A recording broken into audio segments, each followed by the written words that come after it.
This is the Humanist Report with Mike Figueredo. The Humanist Report podcast is funded by viewers like you through Patreon and PayPal. To support the show, visit patreon.com/Humanist Report or become a member at humanistreport.com. Now, enjoy the show.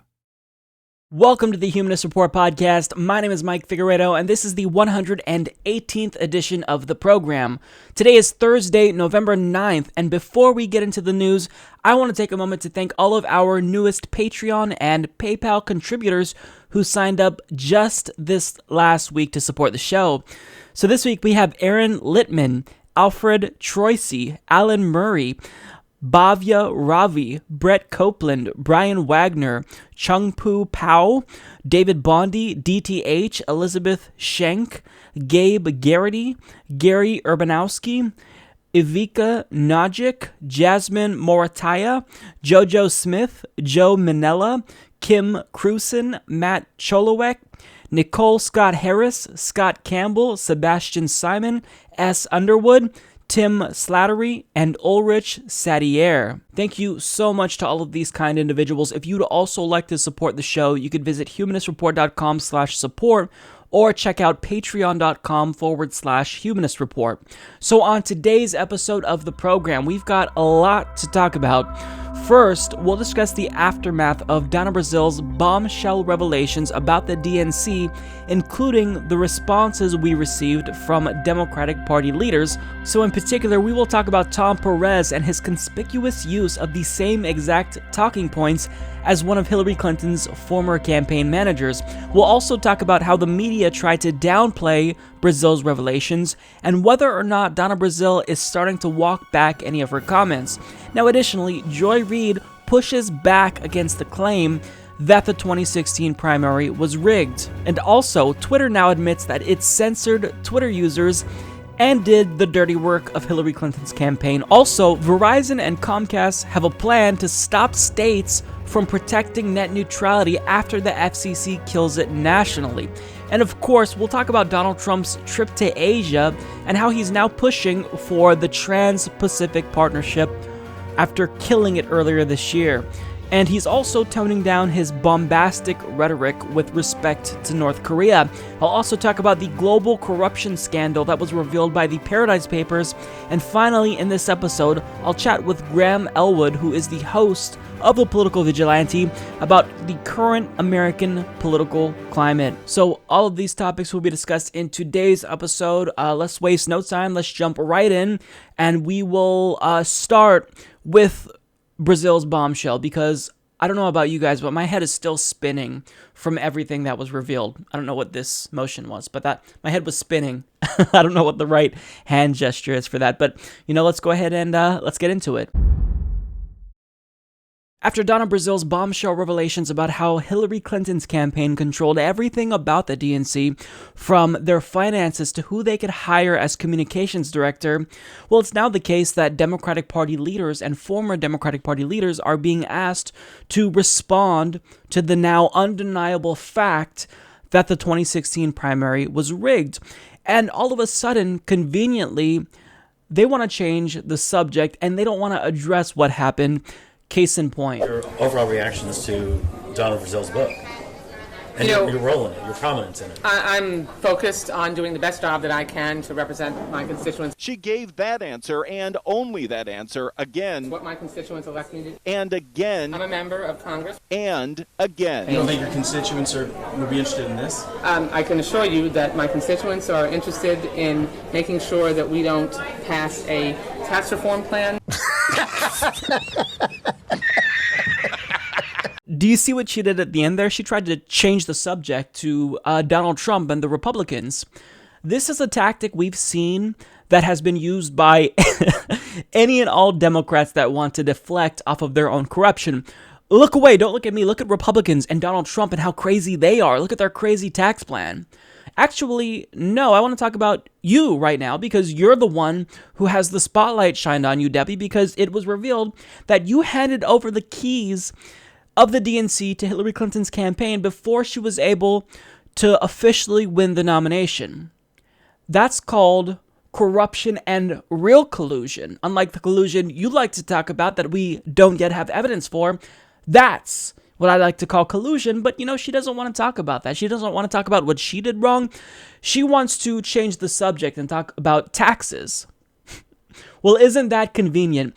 But Debbie isn't alone, because other individuals, specifically within Hillary Clinton's campaign, also suddenly have the desire to talk about taxes. Again, Anderson, I'm just not interested in these things in the past. This is why we've got to move beyond 2016. We have a governor's election less than a week away in Virginia. We've got critical midterm elections, and I can't say it enough. This tax plan the Republicans are proposing is outrageous. So that's the fight. That's where we need to be as Democrats.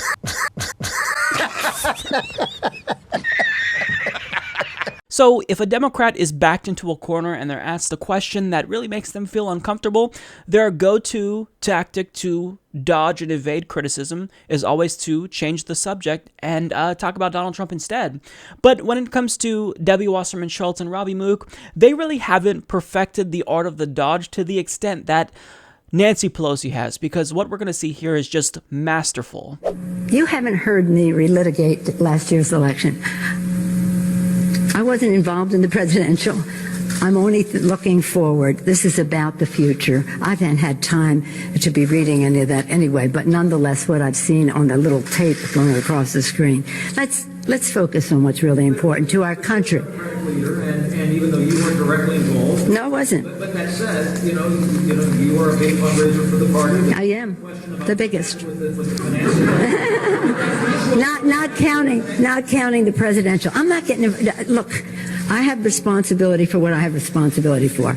I don't have any interest in what I don't have responsibility for when it comes to other campaigns. I'm heartbroken that we didn't win the White House. There'll be all kinds of books written about what happened. I'm focusing. 1 year ago, that election took place. Can you believe it's a year? In just a couple of days, it'll be a year. And 1 year until the next election. My focus is on the next election. I don't have a spare second to be thinking about comments that went on within the DNC. Any other questions? I'm sorry, everyone, but I don't want to address this bombshell revelation about how democracy in America was subverted, because I want to move forward. Well, you're not saying the same thing about Russia and Donald Trump, are you? I mean, the Democratic Party has maintained since he was elected that Donald Trump colluded with Russia to undermine democracy and sway the election against Hillary Clinton. And you want to make sure that we address this so that never happens again. But when it comes to the 2016 primaries and how your own party did that, all of a sudden, you don't want to talk about it. You want to move forward now. So it's sheer hypocrisy. And the problem, Nancy, is that your party and the DNC lost the trust of Bernie Sanders supporters. That's half of the party, regardless if you want to admit that or not. And you can't just move forward without addressing how the 2016 primaries were a complete sham. How can anyone, especially a leader of the party, think that that is an adequate response after her party betrayed voters?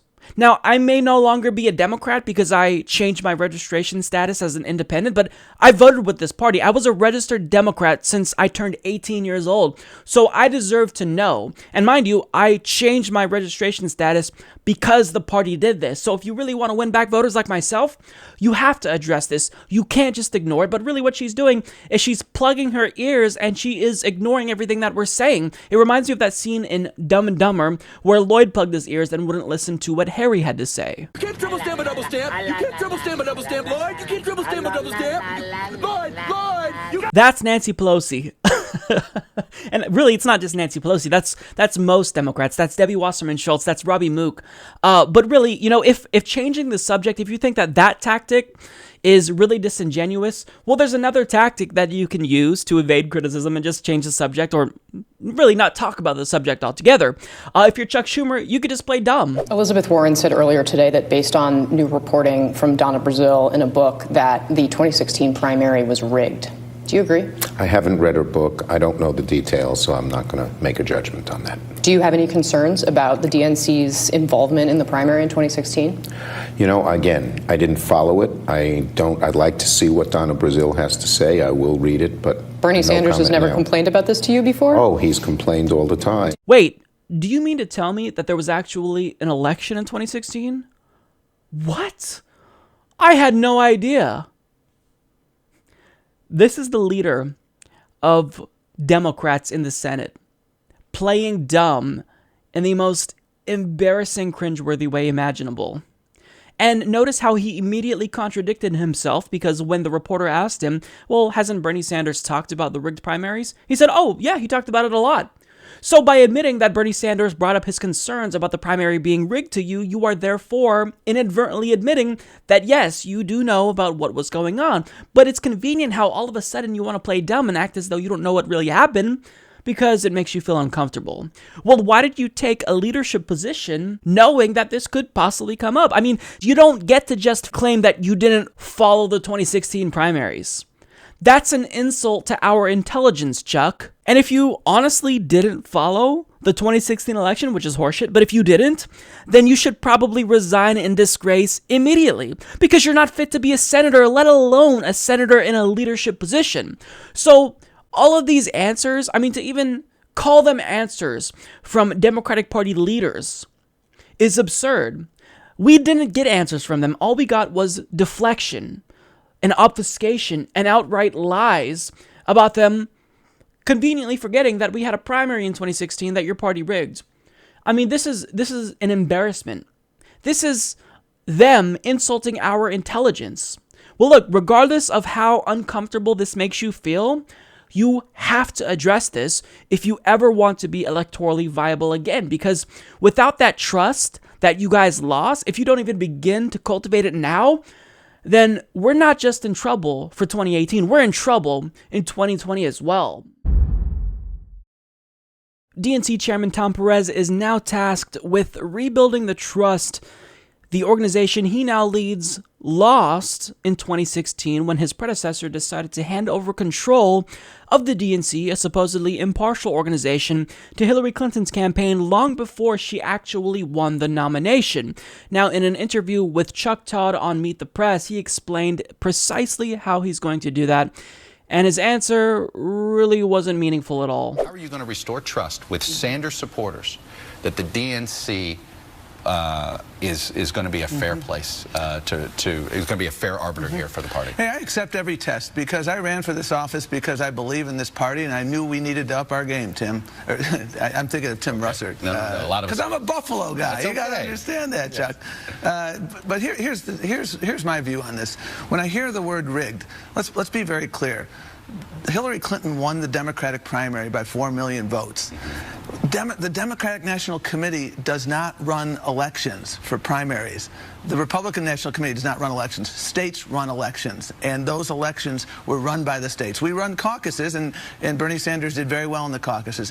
Where I think both Senators Warren and Keith Ellison and myself, where we agree is we have to earn the trust of the voters. And during the process of the Democratic primary, we fell short in that, undeniably. And I accepted that responsibility. And here's what we're doing about it. Right. Number one, in the future, moving forward to 2020, we're going to be announcing our Democratic debate schedule before we know who the candidates are, because the number one goal has to be fair and transparent.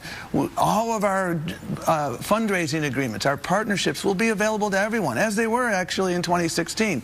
And then what we have to do is make sure we're also working with voters up and down America, rural America, urban America, everywhere in between, to earn their trust. Don't you owe the Sanders campaign an investigation? I mean, Donna Brazile put that charge out. Don't you and Keith Ellison, shouldn't you guys look back and see if her charges are true? Well, again, I totally agree, Chuck, with the notion that the DNC fell short during critical moments of the primary. I think we have to do better, is what we have to do, Chuck. And that's why I was very clear during our primary campaign, during the campaign for DNC chair, that we have to make sure that everybody feels at the end of the process that everyone got a fair shake. That's what we're about, Chuck, and that's what we have to do. You're not doing that, Tom. In fact, you're making matters worse, because just a couple of weeks ago, before Brazile dropped this bombshell on us, you purged a ton of progressives from the DNC. You purged anyone who endorsed Keith Ellison over you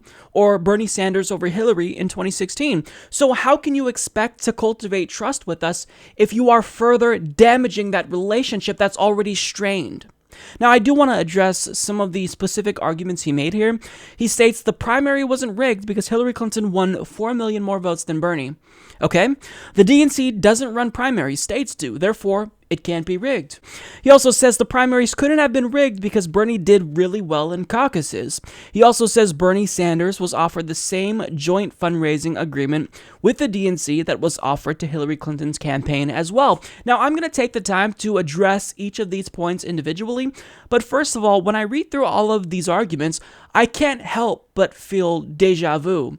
It's almost as if I've heard the same arguments and talking points elsewhere just a couple of days ago. In fact, I did, because Hillary Clinton's former campaign manager, Robbie Mook, said the same thing. Hillary Clinton won the Democratic primary by 4 million votes. Hillary Clinton won this primary with almost 4 million votes. The Democratic National Committee does not run elections for primaries.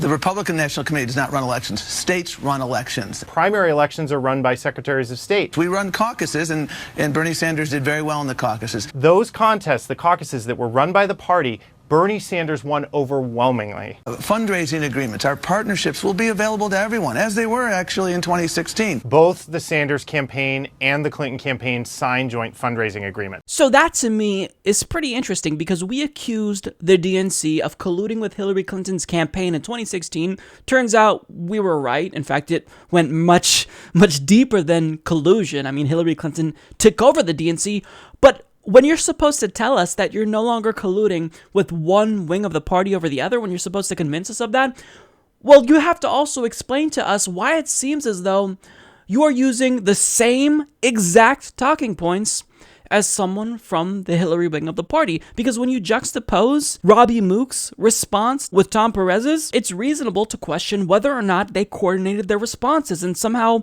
met with each other or talked beforehand in order to figure out how they could best respond to the allegations of collusion between the DNC and Hillary Clinton's campaign. But maybe it's the case that I'm being really unfair to Tom here, and it's just a coincidence. Maybe they have the same line of reasoning and thinking, so they arrived at the same conclusions.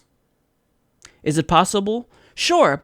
We don't have evidence that Tom Perez met with Robbie Mook beforehand or anyone from the Hillary Clinton camp to talk about what they would say and how they would specifically respond to each and every single one of Donna Brazile's allegations.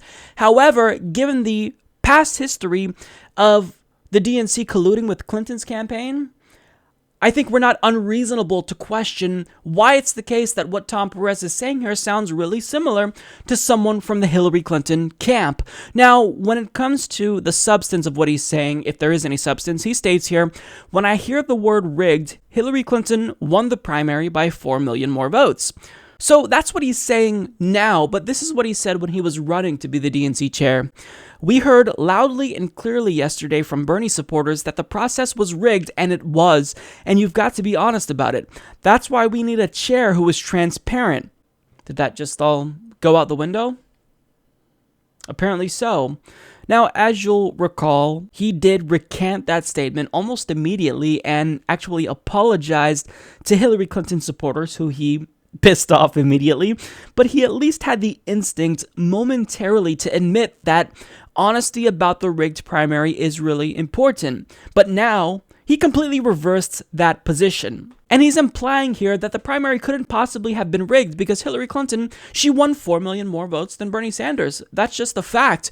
But we're saying, Tom, that Hillary Clinton did win 4 million more votes than Bernie Sanders because the primaries were rigged. The DNC helped her win those votes and gave her an unfair advantage over Bernie Sanders. And it wasn't just the DNC. It was superdelegates. It was the media. It was Democratic Party establishment officials like Barack Obama. We're not alleging that Hillary Clinton's campaign literally changed vote totals and machines. We're saying that an organization which insists that it operates in a manner that is impartial, did everything in its power to give Hillary Clinton an unfair advantage and sabotage her opponent, Bernie Sanders. So the fact that Hillary Clinton won more votes than Bernie doesn't mean that the primary couldn't have been rigged. That point really is moot. Again, these votes were won in part because the DNC and the media and everyone gave her an unfair advantage. That's what we're saying. And when it comes to this idea that the DNC at the time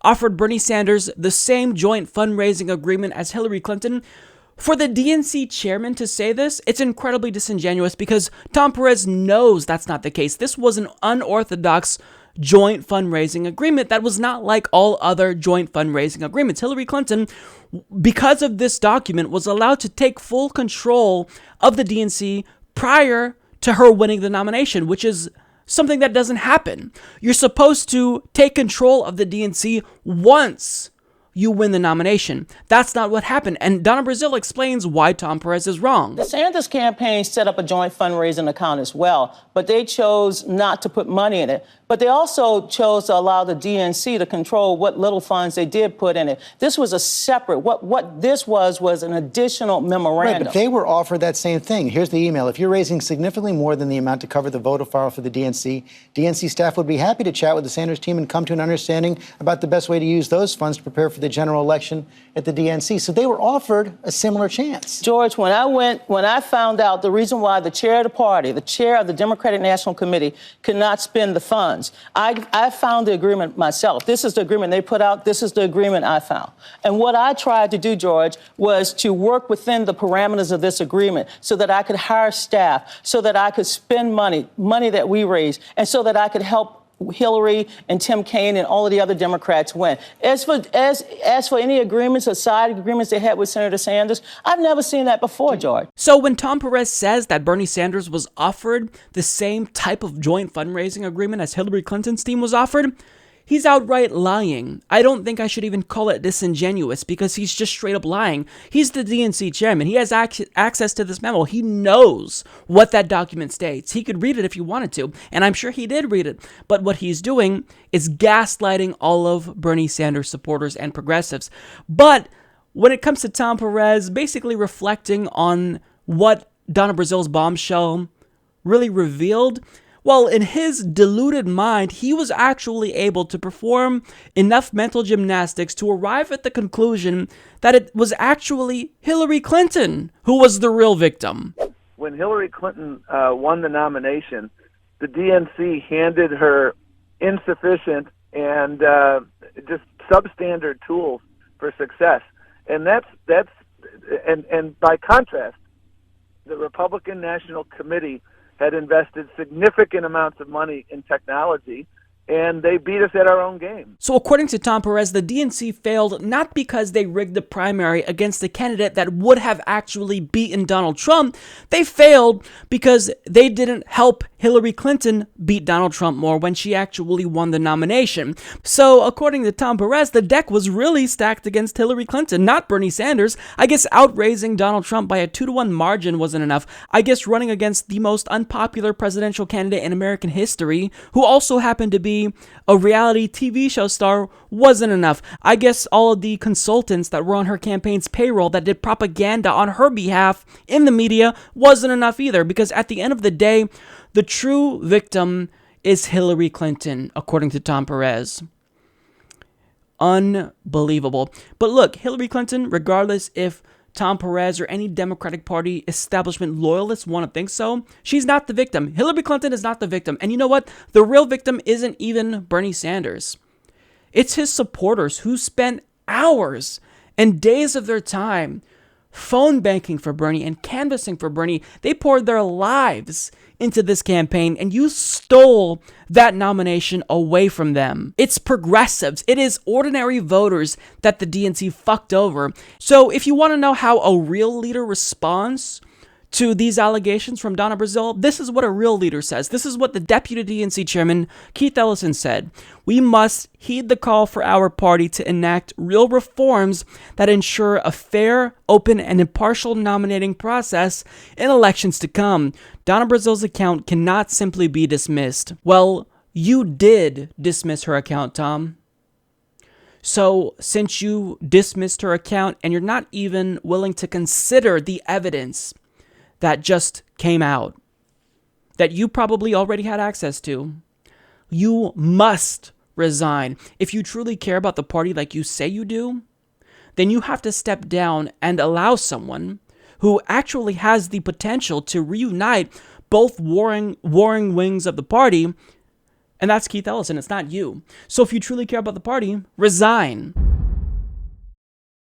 Former interim DNC chair Donna Brazile is learning the hard way that once you open Pandora's box, there's no closing it, because after essentially admitting that the 2016 primary was in fact rigged, she's now kinda sorta walking back those comments, and seemingly she's backtracking a little bit because Donald Trump is now using her bombshell revelations to attack Democrats.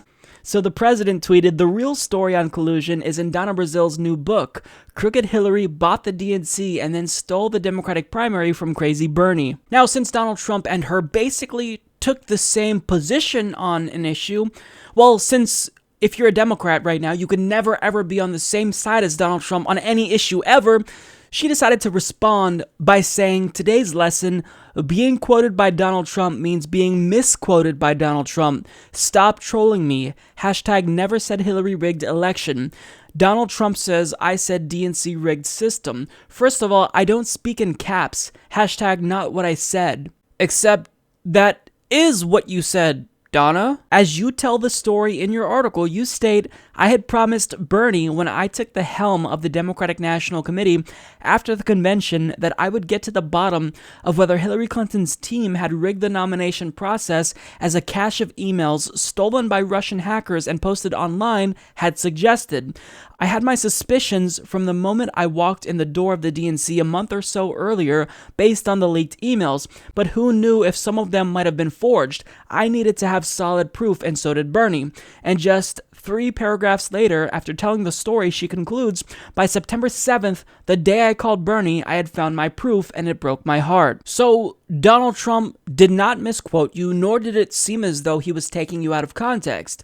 Just because Donald Trump and you happen to agree on one issue doesn't mean that you have to take the opposite position. If Donald Trump suddenly comes out and says that cookies are delicious, would you all of a sudden come out and denounce cookies? I mean, it doesn't make any sense. This knee-jerk instinct to reject any and everything that Donald Trump says, it doesn't help you. It just makes you look foolish.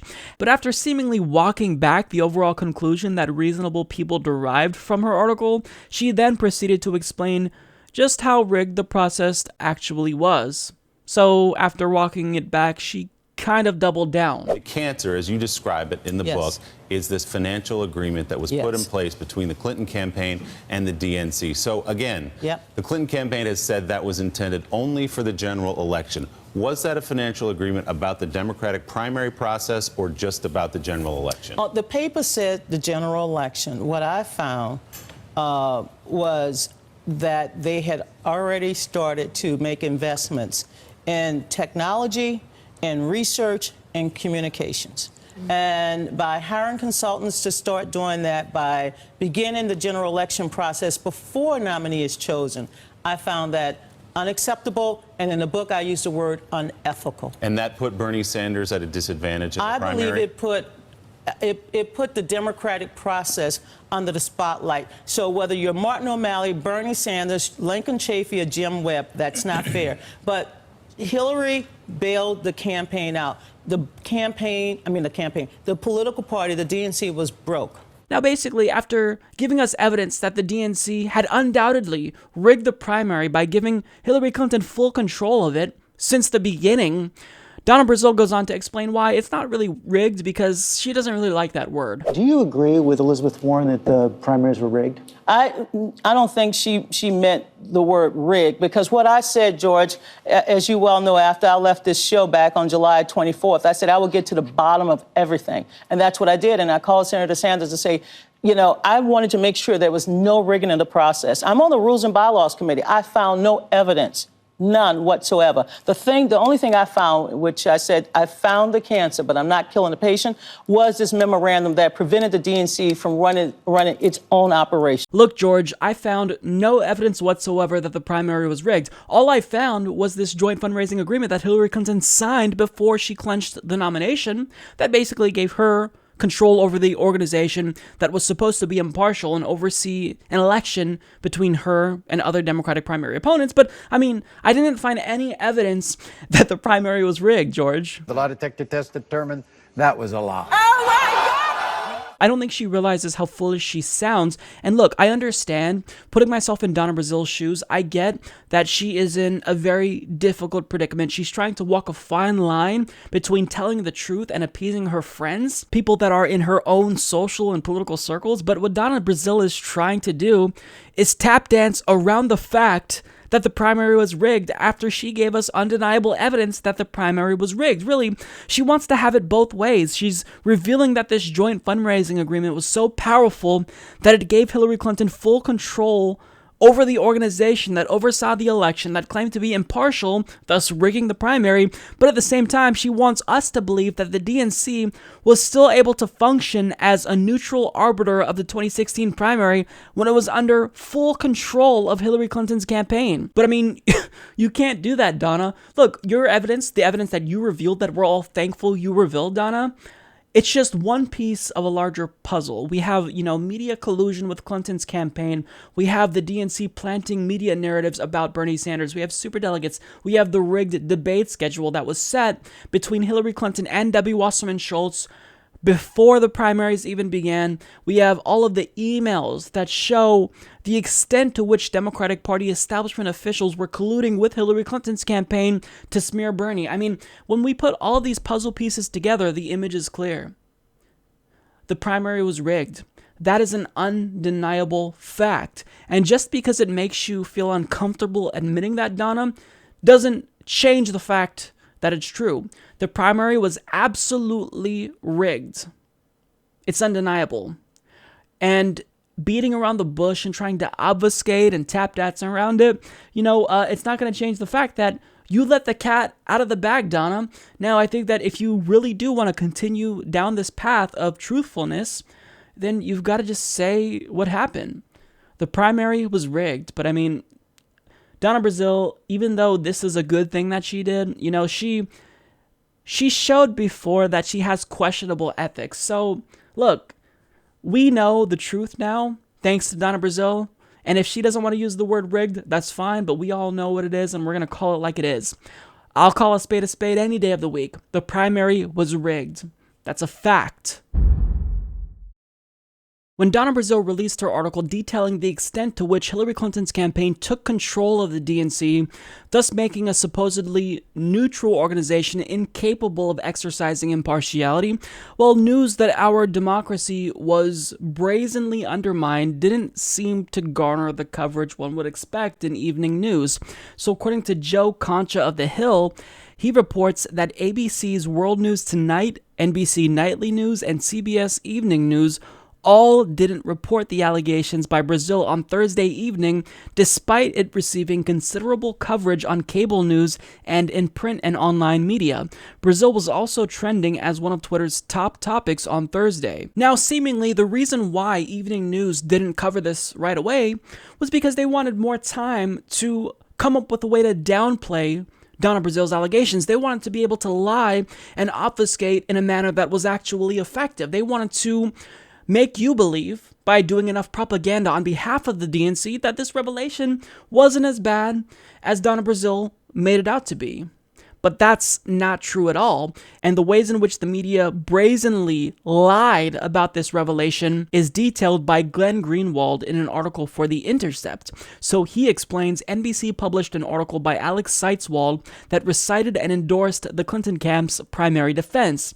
Brazile was wrong because the agreement in question, a copy of which they provided to Seitzwald, applied only to preparations for the general election and had nothing to do with the primary season. The problem with this claim is that it is blatantly and obviously false. All one has to do to know this is read the agreement. The NBC article that was originally used to spread this claim now includes what amounts to a serious walkback, if not outright retraction, of the DNC's principal defense. And now it says, still, it clearly allowed the Clinton campaign to influence DNC decisions made during an active primary, even if intended for preparations later. Now, regardless if NBC came out and retracted this claim, well, this didn't stop pundits in the mainstream media from using this piece of misinformation to downplay the allegations that Donna Brazile made. Well, my issue is not that she's speaking out. My issue is the fact that she's been wrong.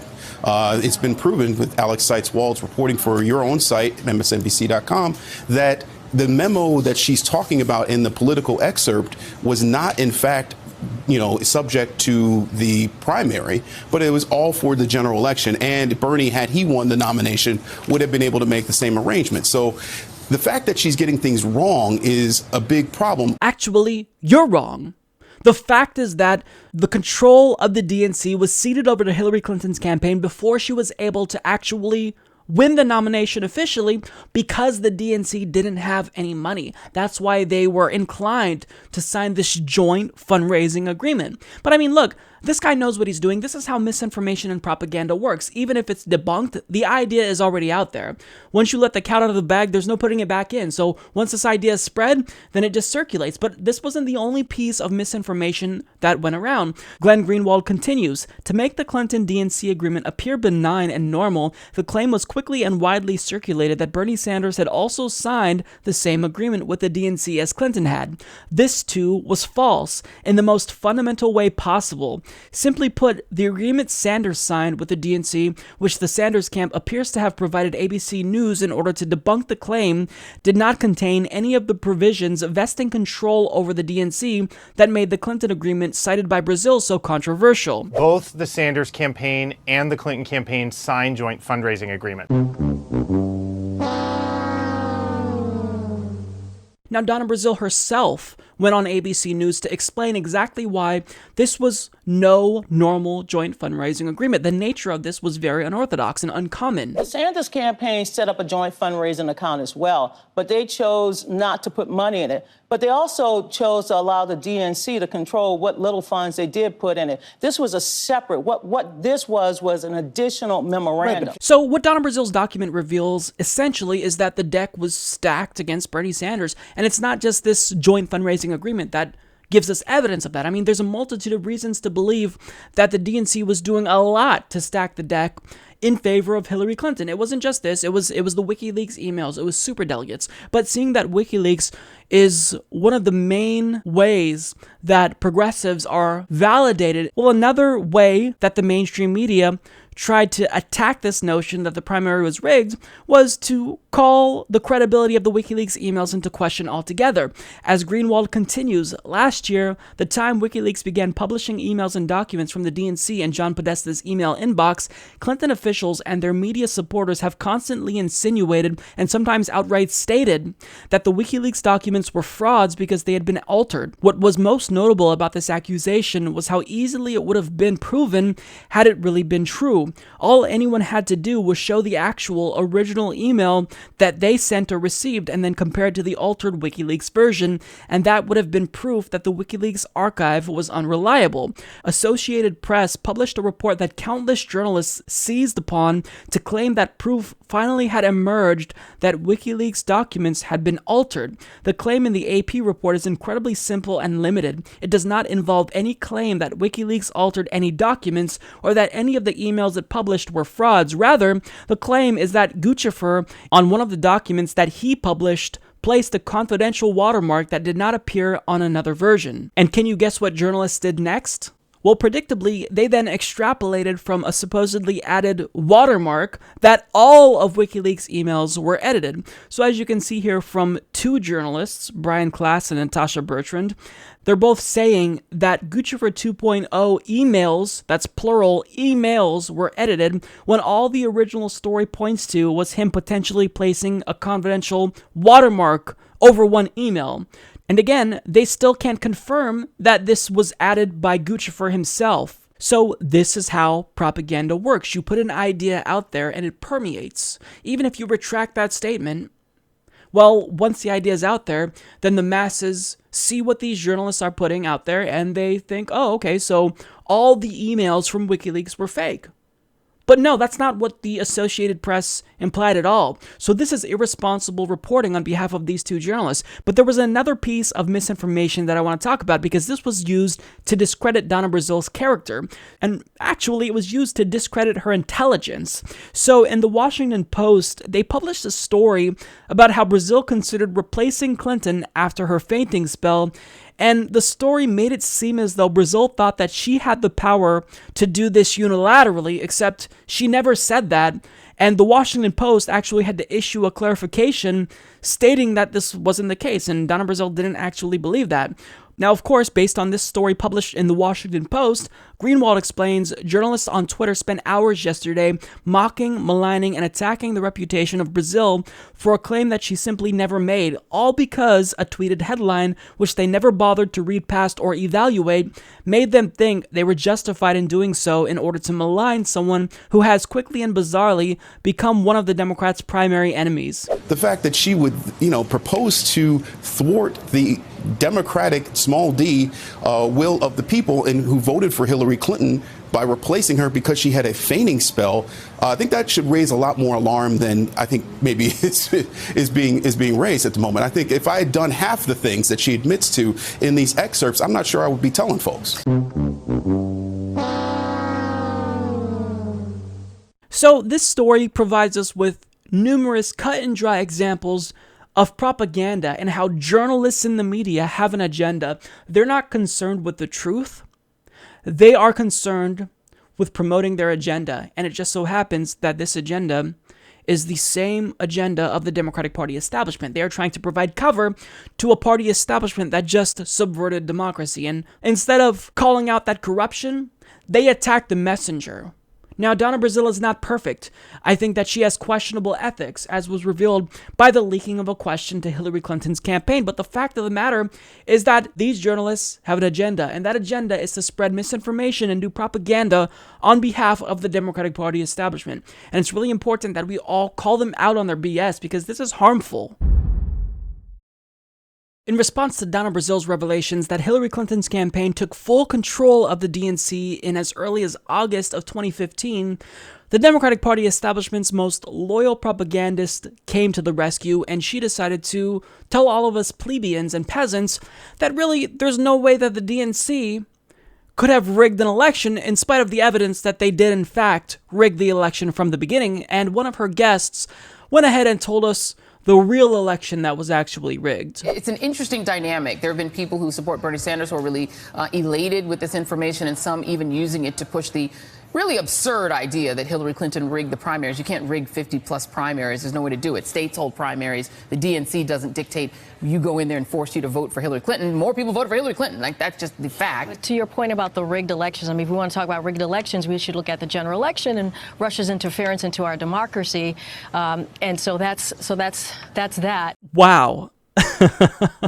I don't even know how to respond to that. This clip, I've watched it multiple times now in preparation for this segment, and each time it's left me speechless. When the evidence is right in front of you, they're still denying it, and it's not like we didn't already have enough evidence with the WikiLeaks release of John Podesta's emails to prove beyond a shadow of a doubt that the 2016 primary was rigged. This is just more evidence, but they're still denying it. So I want to get to Joy Ann Reid's quote. She says that Sanders supporters are using Brazile's bombshell to push the absurd idea that Hillary Clinton rigged the primaries. You can't rig 50-plus primaries. There's no way to do it. States hold primaries. The DNC doesn't dictate or force you to vote for Hillary Clinton. More people voted for Hillary Clinton. The DNC very much did rig the primary, and I'm glad that you brought up states, because in fact, they played their part as well. We all remember the Arizona Democratic Party convention when Roberta Lang brazenly rigged the rules in front of Bernie Sanders supporters. And when they were booing her, when they booed people like Barbara Boxer, who came out and tried to drum up support for Hillary Clinton, well then Debbie Wasserman Schultz the next day went in the media and lied about them getting angry and throwing chairs. And that's not all. When you look at New York, well, for some reason in Brooklyn, more than 100,000 Democratic Party voters were purged from the rolls in a district that leaned towards Bernie Sanders. What do you make of that? What about the fact that in Massachusetts, Bill Clinton, with his motorcade, blocked polling booths in districts that were likely to go to Bernie? He blocked them. People couldn't vote. There was videos of this. So yes, I'm glad you brought this up, Joy, because states certainly played their part, but the DNC, they also played their part as well. The DNC, with their superdelegates, they rigged it from the beginning. The DNC chose to hide away all of Hillary Clinton's opponents with their rigged debate schedule. They had debates the weekend before major holidays like Christmas. The DNC did rig it. And with this joint fundraising agreement where they ceded control of the DNC and the DNC's finances and who would be their communications director, Debbie Wasserman Schultz said that they were impartial and she's neutral. How can it be a neutral election? How can they be neutral, that is, if Hillary Clinton is in full control of the DNC? Bernie Sanders was not offered that same fundraising agreement. He wasn't. So Joy Ann Reid here is lying. Hillary Clinton won more votes specifically because the DNC sabotaged Bernie Sanders and gave Hillary Clinton an unfair advantage. So to deny that the primary was rigged when we have all of this evidence, you're just delusional, Joy, but we know that you know the truth because Joy Ann Reid is a very intelligent individual. I've seen her go after Republicans. She's smart. She knows her stuff. All she's doing is propaganda. She is a paid propagandist, so she's doing exactly what she was paid to do, even if it makes her look foolish, even if she is sacrificing her integrity as a result. But I don't want to just focus on Joy Ann Reid because her guest said, to your point about the rigged elections, if we want to talk about rigged elections, we should look at the general election and Russia's interference in our democracy. Really? You're honestly saying that Russian troll farms who posted memes on Facebook is equivalent to the DNC rigging everything from the beginning? Are you really saying that? Let's look at how Russia supposedly interfered and meddled in the election. We have memes that said support Hillary. We have memes about coloring Bernie Sanders, like a Bernie coloring book, whatever that's supposed to be. That's what Russian trolls supposedly posted. We have hands up, don't shoot campaigns and how Russia used Pokemon Go to bring awareness to the fact that state-sanctioned violence against people of color has been an issue for decades in this country. We have memes featuring Jesus and Satan. So, I mean, to you, these memes had more of an impact than what the DNC did? Really? And she's from Move On. I actually really like the organization Move On. I think they're a great progressive organization. How can you say that with a straight face? You honestly think that what Russia did to sway the election was more consequential than what the DNC did to sway the primaries? You can't tell me that with a straight face. Now, can you say, yes, what Russia did, even if it was, not very consequential, it still was an attempt to sway the election? That's fine. If you want to admit that, that's fine. I don't necessarily think that what Russia did was substantial in any way, shape, or form, but sure, there was evidence that they tried to hack into voting rolls and whatnot, and we don't know if they actually did. We see now that they have evidence that they were spreading memes, but even though they did that, maybe they wanted to tip the scales.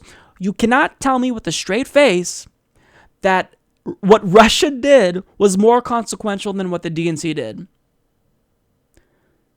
It's a joke. It's a complete joke. I don't even know what to say. When you have this level of propaganda and misinformation being spread on the so-called lefty news organization, there's no way that voters are going to be informed when they go into the voting booth if they really just do get their information from cable news shows like Joy Ann Reid. So, look, this is nothing more than propaganda, and what Joy Ann Reid is doing is very harmful. If she honestly thinks that the Democratic Party can move forward without addressing the past injustice that was the 2016 primary and how they rigged it in Hillary Clinton's favor, then she's got bad news coming, because they can't. The party is divided, and the first step to healing that divide is addressing what they did wrong in the past. If you want to, correct a problem, you've got to first admit that there's a problem in the first place. But people like Joy Ann Reid don't think that's the case. And, her hubris and being paid to lie, it's going to come back to bite her in the ass, because if she really is liberal, like she says she is, and cares about the issues she claims to care about, then she is enabling the party to continue to do bad things and thus lose. So she is allowing Republicans to win and defeat Democrats. But please continue to blame us.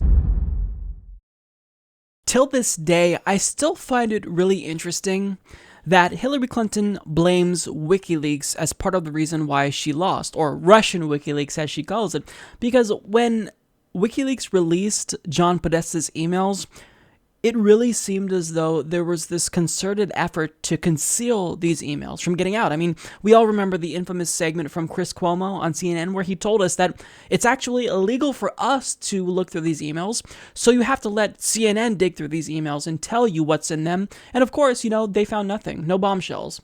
Now, also, we saw that article from Vox where they implied that there was nothing here. I mean, all that these emails reveal is John Podesta's recipe for creamy risotto. I mean, nothing to see here, folks. Move along. No rigging of the primaries. There's nothing. And additionally, it seemed as though certain hashtags like hashtag DNC leak and hashtag Podesta emails were being hidden away on Twitter. Now, look, I'm someone who I didn't necessarily know whether or not this was the case. I remember talking about the Podesta emails on Twitter and just seeing that hashtag vanish, but I just thought, look, there's nothing to be said here. But a lot of Bernie Sanders supporters and progressives rightfully pointed out the fact that, hey, this kind of looks weird. It looks like a conspiracy, like Twitter is trying to conceal these emails. Now, those progressives, they were right to be skeptical, but nonetheless, they were still labeled as conspiracy theorists. Well, it turns out that progressives are right about another thing. Twitter actively concealed those emails and the hashtag that pertained to those emails. So according to Colin Kombacher of Law News, he reports Twitter admittedly censored large amounts of information referencing Hillary Clinton campaign chairman John Podesta and leaked emails from the Democratic National Committee published prior to the 2016 presidential election. In prepared testimony before the Senate Subcommittee on Crime and Terrorism delivered on October 31st, Twitter's acting general counsel Sean J. Edgett acknowledged this large-scale effort to hide political information by noting, before the election, we took action on activity relating to hashtags that have since been reported as manifestations of efforts to interfere with the 2016 election. Edgett made a point to reference Twitter's efforts to hide highly sought-after information related to the DNC. He wrote, with respect to hashtag DNC leak, approximately 23,000 users posted around 140,000 unique tweets with that hashtag in the relevant period. Of those tweets, roughly 2% were from Russian-linked accounts. As noted above, our automated systems at the time detected, labeled, and hid just under half, 48%, of all the original tweets with hashtag DNC leak. In total, Twitter is effectively admitting to have hidden roughly 64,000 tweets referencing the leaked DNC emails. The total number of tweets using hashtag DNC leak from Russian-linked accounts hidden by Twitter was less than 3,000. According to Edgett's testimony, this process was largely automated and done under the auspices of spam detection. Edgett also referenced an even larger campaign to block thousands of references to Podesta.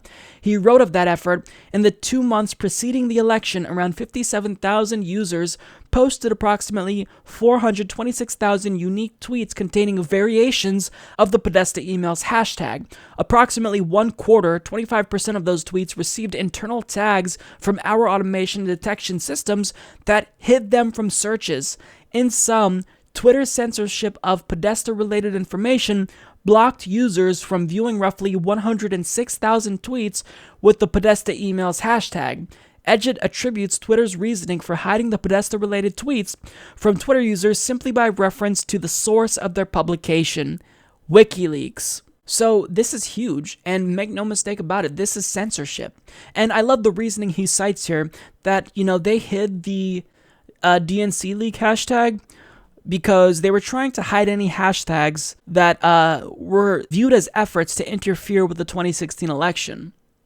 So a discussion by your users, most of which were legitimate users, just talking about the Podesta emails, that was an interference about the election. So in other words, political dialogue is now tantamount to election interference in this country. And they hid the Podesta email hashtag because the source was WikiLeaks. They were actively trying to cover up for Hillary Clinton's campaign. How crazy is this? And I no longer feel crazy for seeing that the Donna Brazile hashtag, when she was trending, when she released her bombshell about the DNC, that just all of a sudden disappeared like that. So since Twitter now has a history of covering for the Democratic Party establishment, I don't think I'm no longer unreasonable to call out these hashtags that suddenly disappear. So look, I understand that Russian bots, that's a problem. I think spam in general is a problem. But the result that we're seeing from sites like Twitter and Facebook even is censorship. In order to stifle the prevalence of Russian trolls, we are headed down a path of censorship, and that is a slippery slope. So, under the guise of trying to save democracy, they are hurting democracy and restricting debate and discussion about a very relevant release of documents that showed how Hillary Clinton's campaign undermined democracy. This is insane. I don't know how Twitter can say this and not issue an apology. This is now public information. They actively hid hashtags at the behest of Hillary Clinton's campaign. And yet Hillary Clinton has the nerve to come out and say that WikiLeaks was responsible for her losing to Donald Trump. The media, now social media websites, Hillary, they all did your job in trying to downplay these WikiLeaks revelations and hide them away from the public. So on the show, I often talk about corruption within the United States, but really, when it comes to the oligarchy, their corruption is prevalent everywhere. There's this global oligarchy that really is rigging the system, not just against all of us peasants in the United States, but everywhere. And the Paradise Papers confirms just that. So Rob Weil of Yahoo News explains that a trove of documents known as the Paradise Papers, leaked out of a law firm specializing in offshore banking, reveal previously undisclosed financial dealings that touch some of the world's highest profile individuals, including U.S. Commerce Secretary Wilbur Ross and even the Queen of England.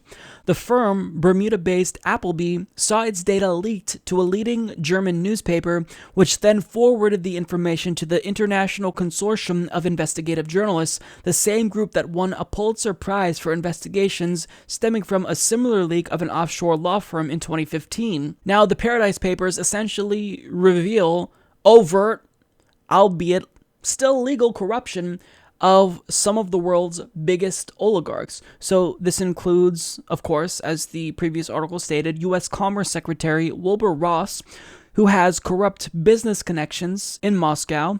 He has stake in a company called Navigator, and Navigator actually has a Russian energy company as one of its clients that happens to be owned in part by a Russian oligarch that's also friends with Vladimir Putin. Now, other American oligarchs were also exposed as having offshore accounts maintained by Appleby, including Rex Tillerson, current Secretary of State, Robert Mercer, who was a funder of Breitbart. We have Paul Singer, Gary Cohn, Sheldon Adelson, the Koch brothers, and a lot more.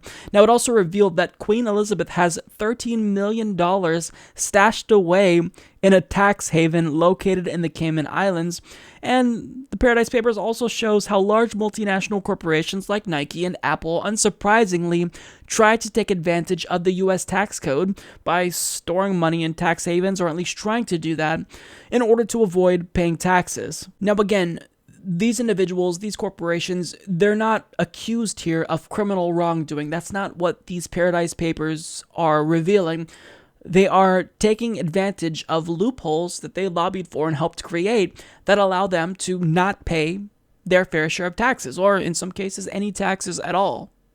So while we work our asses off every single day and we pay our income taxes, these rich oligarchs who make more, who should theoretically and rightfully be paying more, since they're rich enough to hire firms like Appleby, well, they don't have to pay their taxes. They can figure out a way to use these tax loopholes to their advantage. Do you see how the system is rigged?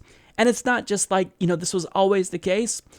These elites helped rig it. The Koch brothers, they helped rig it. Gary Cohn helped rig it, and then he went to work for Donald Trump. That's the former president of Goldman Sachs. Look, when I read this, the first thing that came to my mind was George Carlin's quote, that it's a big club and you ain't in it. And that's 100% true. These elites, these oligarchs, they can get away with everything. And all of us normal people, we get fucked over. We got to pay all of our taxes. Our tax rates, we don't get any breaks. Donald Trump is trying to create a tax plan, and the overwhelming majority of cuts, trillions of dollars, go to the richest people in the country. We get a couple of crumbs. He's going to double the standard deduction for us peasants. But understand that, he's going to make up for that and pay for these tax cuts by cutting Medicare, Medicaid, and Social Security. So we continuously get stomped on by these elites, and we get nothing.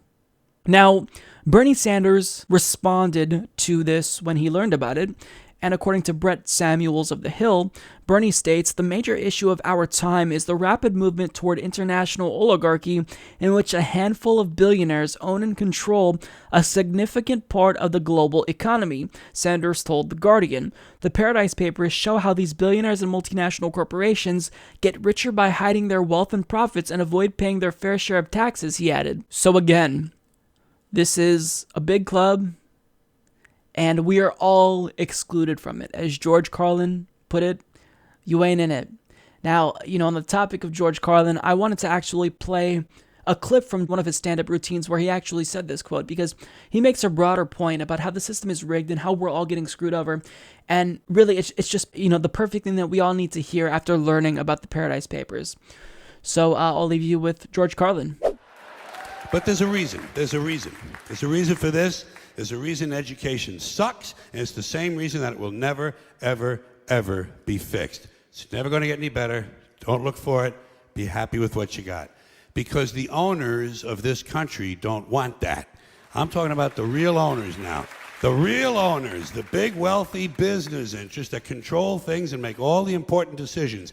Forget the politicians. The politicians are put there to give you the idea that you have freedom of choice. They're not interested in that. That doesn't help them. That's against their interest. That's right. They don't want people who are smart enough to sit around the kitchen table and figure out how badly they're getting fucked by a system that threw them overboard 30 fucking years ago. They don't want that. You know what they want? They want obedient workers. Obedient workers. People who are just smart enough to run the machines and do the paperwork, and just dumb enough to passively accept all these increasingly shittier jobs with the lower pay, the longer hours, the reduced benefits, the end of overtime, and the vanishing pension that disappears the minute you go to collect it. And now they're coming for your Social Security money. They want your fucking retirement money. They want it back so they can give it to their criminal friends on Wall Street. And you know something? They'll get it. They'll get it all from you sooner or later, because they own this fucking place. It's a big club, and you ain't in it. You and I are not in the big club. And by the way, it's the same big club they used to beat you over the head with all day long, when they tell you what to believe. All day long, beating you over the head in their media, telling you what to believe, what to think, and what to buy. The table is tilted, folks. The game is rigged. And nobody seems to notice. Nobody seems to care. Good, honest, hard-working people, white collar, blue collar, doesn't matter what color shirt you have on. Good, honest, hard-working people continue. These are people of modest means. Continue to elect these rich cocksuckers who don't give a fuck about them. They don't give a fuck about you. They don't give a fuck about you. They don't care about you at all. At all. At all. Man, you know? And nobody seems to notice, nobody seems to care. That's what the owners count on, the fact that Americans will probably remain willfully ignorant of the big red, white, and blue dick that's being jammed up their assholes every day. Because the owners of this country know the truth. It's called the American dream, because you have to be asleep to believe it. So, if you were watching MSNBC this week, you might have noticed that they shed light on a really important issue. There is an entire group of this country that is a minority, that's being marginalized, that is slowly but surely being shut out of the political process by the Democratic Party, who used to stand up for this group. And I'm not talking about people of color. I'm not talking about the LGBT community. I'm talking about millionaires. So MSNBC brought on a millionaire to talk about, or to whine about, why it's the case that the Democratic Party, they just can't move any more to the left. And if they do, he's not going to give them any more money. Down with the billionaires. We can't stand the rich. A lot of people want to be rich. So is it the right message that the Democrats are going with? It's so effing wrong. Whoa. I've talked to Schumer. I've talked to Wyden. I've talked to Pelosi. And said what? And I said, if you use the term billion again, I'm done. Why? Because it's aspirational. I didn't start with anything. Just penalize everyone that's done well. We all want to do well. And we should be the party of doing well. We should be a party of business and leadership. And it is very, very disturbing when I hear the millionaire or billionaire word. And I've told them to stop it, knock it off. Because everyone wants to do really well. And this is the world of aspirations. Then are you worried that the Democratic Party is going too far to the left? So much so, it drives me nuts. So much so, it would make me quit the party. And I've made it very clear, I'll cut your money off. And others will do the same. We've had enough. Okay, we so need a new brand. And what is that brand? Because right now there is an opportunity. If Democrats lose, for example, in the state of Virginia, if that isn't a wake-up call that the Democratic leadership needs to get together and say, we've got to find a middle ground. Because if the Democrats continue to go far to the left, you've got that whole group in the center that aren't going to go the way of Elizabeth Warren or Bernie Sanders. And then you're going to fracture the party even more. It's fractured. It's broken. We need a new brand. It needs to be simple. Keep it simple. Tax reform, keep it simple. Infrastructure, no bumps in the road. What more do we have to say? They need to have a new brand created. Is the Democratic Party in worse shape than Republicans? They're both insane. But at the end of the day, like them or not, as I said earlier, there's a lot of people that don't like President Trump, but then they showed and voted Republican. Are we going to see Democrats pull it together and vote together? A lot of Bernie supporters did not turn and vote for Hillary. They just didn't vote at all. I know, and I can tell you that if we go far left, I'm out. I'm out. We need middle ground. So when you tell the Democratic leadership this, when you meet with Wyden and Pelosi and Schumer, what do they say to you? Well, so far they've given me great signals that they're willing to participate and get there. We shall see. No, this place is ugly anyway. You and me, we're family. Promise never to do. You haven't been penalized, dipshit. You're the CEO of Diamond Resort. You're doing great. You probably are storing all your taxes on a haven. You're probably paying less taxes percentage-wise than I am. So how are you being penalized exactly? Because all of a sudden, the masses are rising up and they're saying, hey, it's time that these rich people pay their fair share, and it's time for us to have a break. It's time for us to get tuition-free public colleges and universities. It's time for us to have single payer and not allow these rich people to have it all. But here we have this millionaire whining about how he's really the one that's the victim here. This has to be a joke. I mean, he also says that he thinks that the party is moving too far to the left. He said if they go far left, I'm out. And he even threatened to cut off their money. And he said that he met with Democratic Party leadership and told them about this. Well, here's the thing. That's fine. You met with Democratic Party leaders. What I'm going to do is I'm going to counteract what you did, and I'm going to meet with Chuck Schumer and Nancy Pelosi, and I'm going to tell them that they do have to move far left to counteract what you're doing. Oh, wait, I don't donate millions of dollars. Whenever I call these politicians, and I've called a lot of times, I just get voicemail. But I'm sure that when you call, you have their personal numbers, they pick up right away. It's because you do donate these millions, and you think that you could be the puppeteer. Well, guess what? If you don't like the way that the country is headed towards progressivism, then you could move out. Take all your money and move out. Go to a different country because you've stolen this country from us. You helped rig this system from ordinary Americans. And if you think that your threat to leave the party scares us, do it. Leave the party. We want you gone. That's what progressives are aiming to do. We want to push billionaires like you out of the party so that way we can take back this party and regain control of the party that's supposed to look out for working people and not millionaire dickbags like you. So It's really, I find it so hilarious that these rich people, they see populism and they feel threatened personally, when really all that populism means is that they won't have as many tax breaks as they're getting now. They're still going to be rich. They're never going to lose that money. It's going to be passed on to their kids. All that this is about is greed. This is 100% about greed. This guy wants to keep all of that money that he made. He doesn't want to pay more in taxes. He wants us to have that tax burden. You see, the difference is that when he gets an increase in taxes, he has to decide whether or not he really wants to buy that third or fourth jet, whereas when that tax burden gets shifted onto poor people because of greedy bastards like him, well, they actually have to choose to skip meals as a result of this higher tax burden. That tax burden shifted from you to us, and now we're just saying, hey, this isn't fair. But with these cries to unrig the system you rigged, he thinks that he's the real victim here. Unbelievable. Before the segment aired, the MSNBC host, referred to him as a friend. Good friend of mine, Stephen Kluback. I think that's really telling. That's why she's not calling him out like she should, because they're friends. They're all in bed with each other. They're in the same social circle. And man, this made me so angry. I cannot even tell you. And it should, because this greed is unacceptable. I don't care if you are a liberal donor or a conservative donor. The fact of the matter is that we live in a democracy. A democracy means that we're all equal. One person, one vote. If you have money, your vote and your voice shouldn't be louder. It's the same. That's what democracy is about. But apparently, Nancy Pelosi and Chuck Schumer, they all seem receptive to your threats to withdraw funding.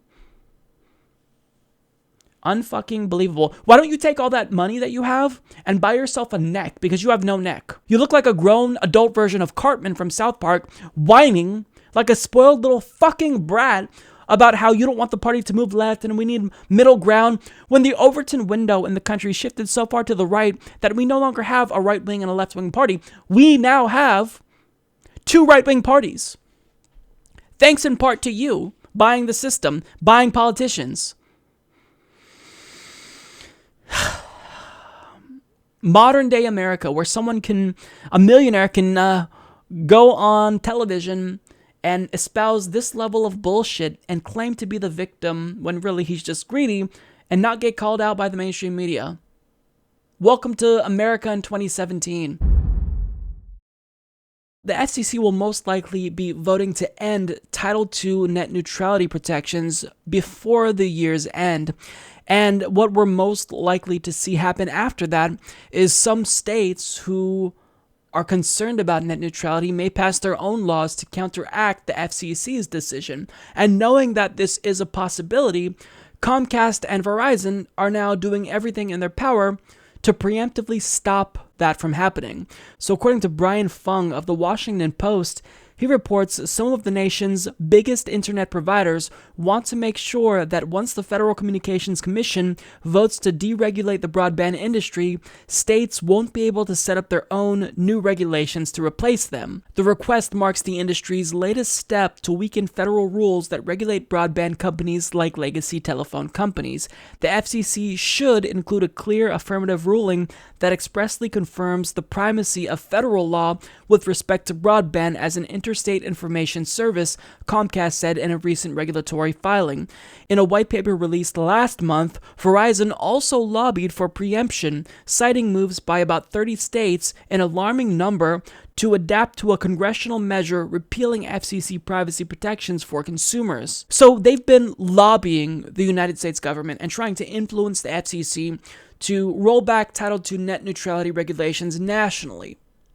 And of course, states that still have Democrats in control of the legislature and, the governorship, those states are most likely going to come out and pass laws that keep the status quo when it comes to net neutrality and make sure that the internet remains free and open. But Comcast is saying, not happening on our watch. We don't want to have different standards and regulations across states. We want there to be continuity in every single state in this country. And we want to make sure that your states can't protect net neutrality because we want to make money off of you. We want to rip you off more than we already have been ripping you off.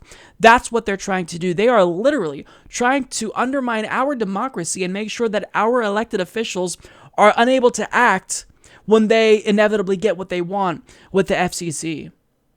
This is absolutely unacceptable. It's maddening.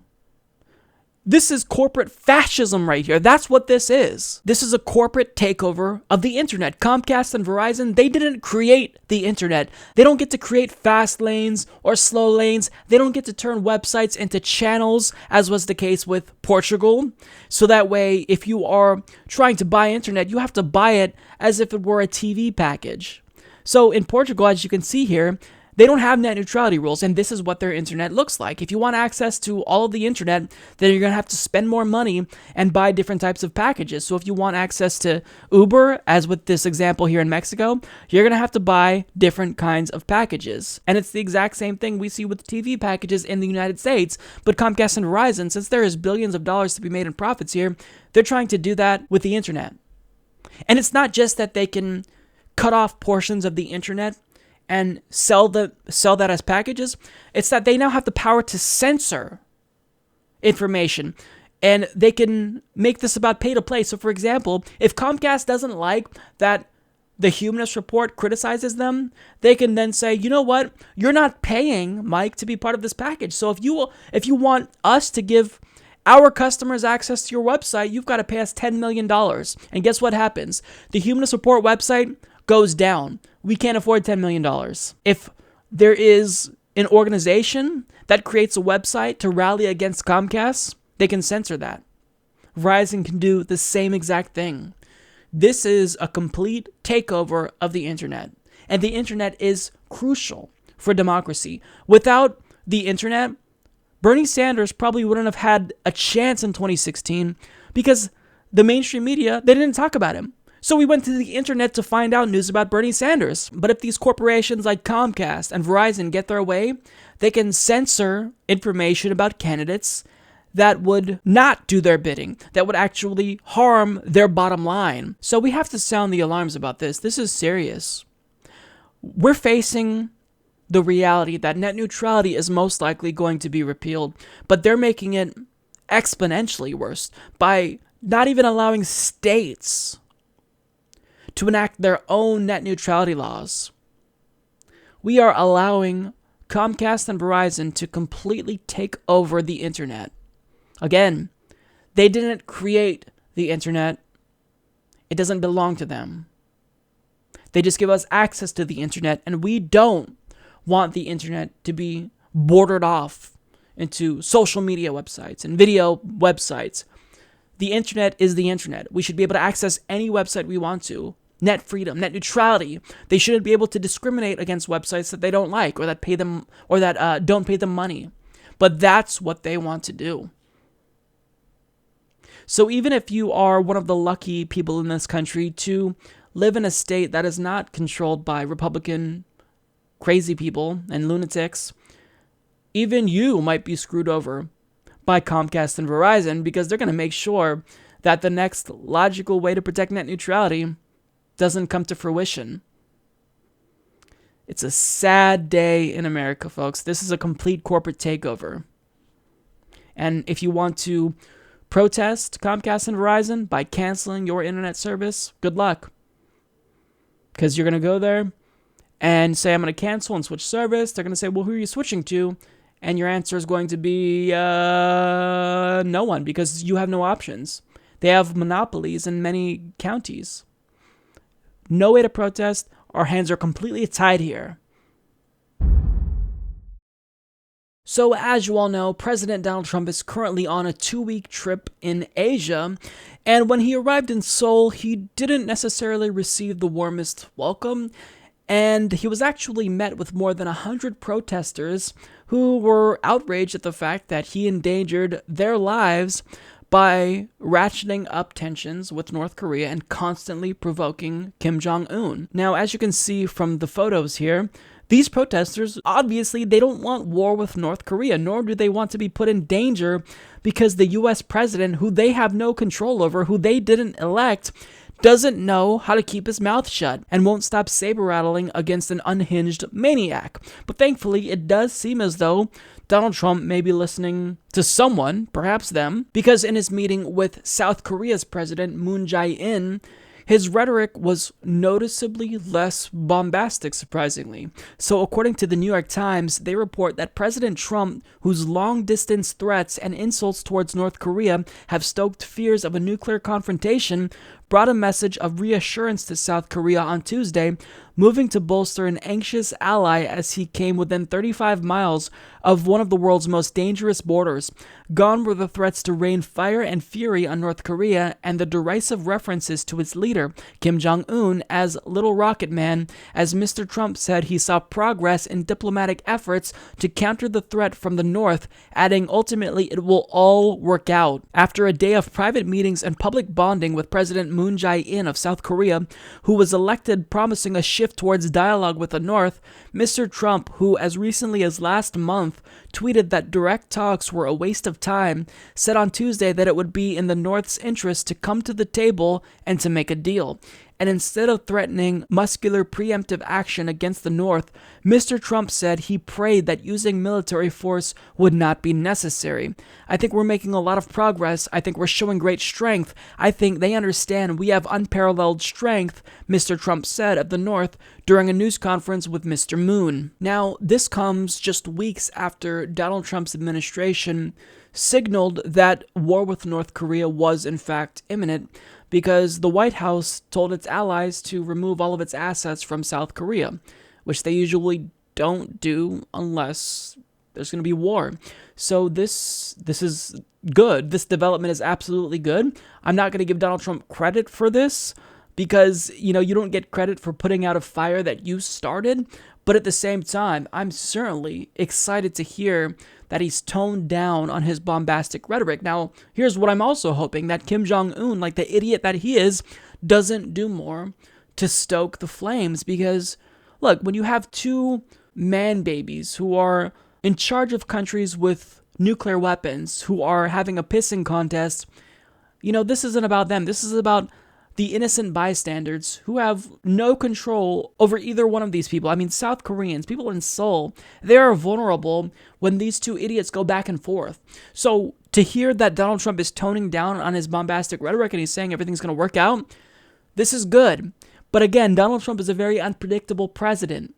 And I don't trust that this tone will last, but I am crossing my fingers like never before that he continues with this approach, and Kim Jong-un has got to stop provoking Trump. But I mean, the opposite is also true. These two idiots they're so obnoxious because they don't realize that they are endangering millions of lives potentially with their saber rattling back and forth. But Kim Jong-un has done this, throughout administrations. He flexes and threatens the United States as a means of cultivating legitimacy among his people.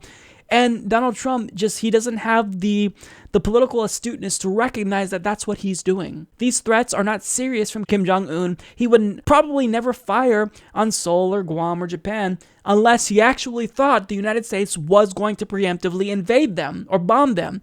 So as long as Donald Trump tones down the rhetoric, hopefully everything will be okay.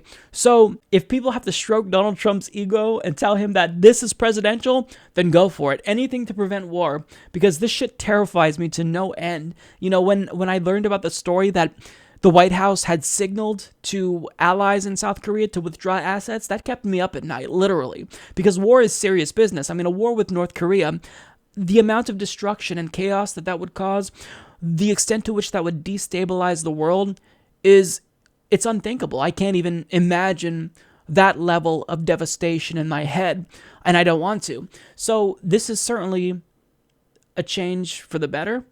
Let's hope that Donald Trump keeps this up, because this helps us all sleep at least a little bit easier at night.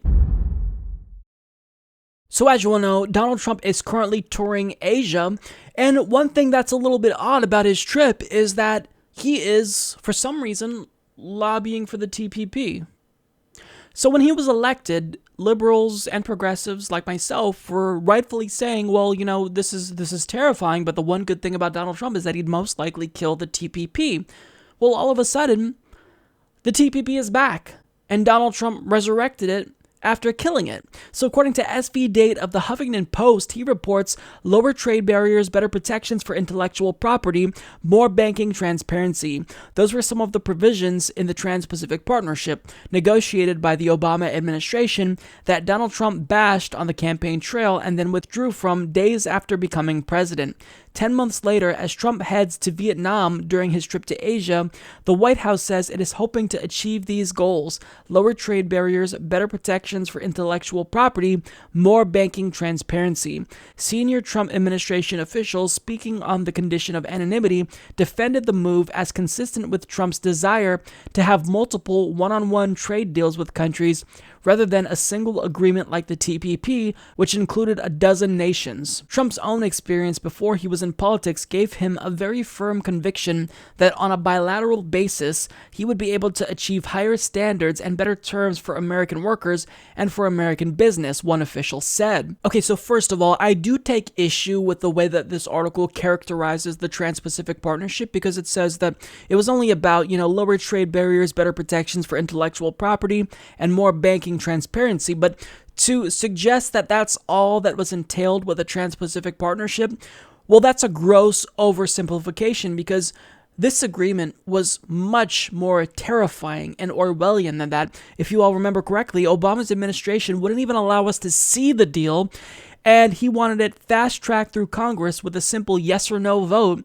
with virtually no debate, because the so-called free trade deal jeopardized our own country's sovereignty. It literally allowed an international corporate entity to override our own regulations when it comes to protections for workers, when it comes to climate change, when it comes to food regulations.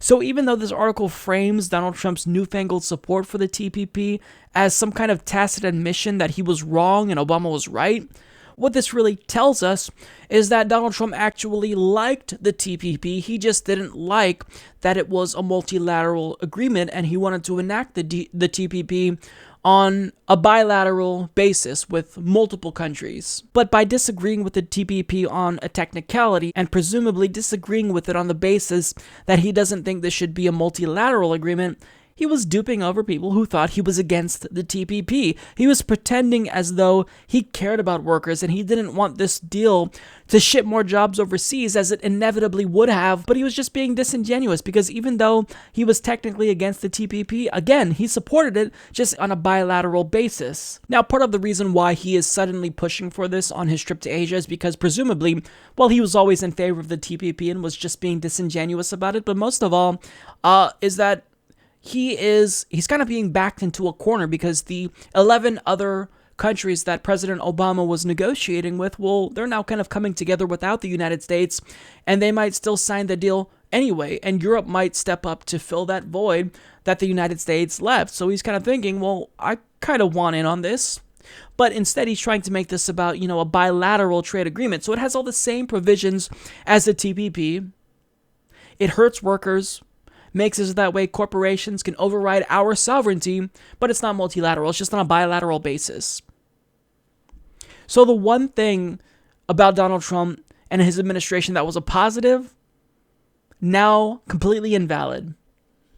He supports the TPP. There's no silver lining anymore. I mean, in anything that is a positive that you can extrapolate from these corrupt politicians, it turns into a negative later on down the line. What I will say about Trump is he was at least politically astute enough to know that the TPP was not a very smart strategy. To come out and endorse that's bad for politics, which is part of the reason why he won.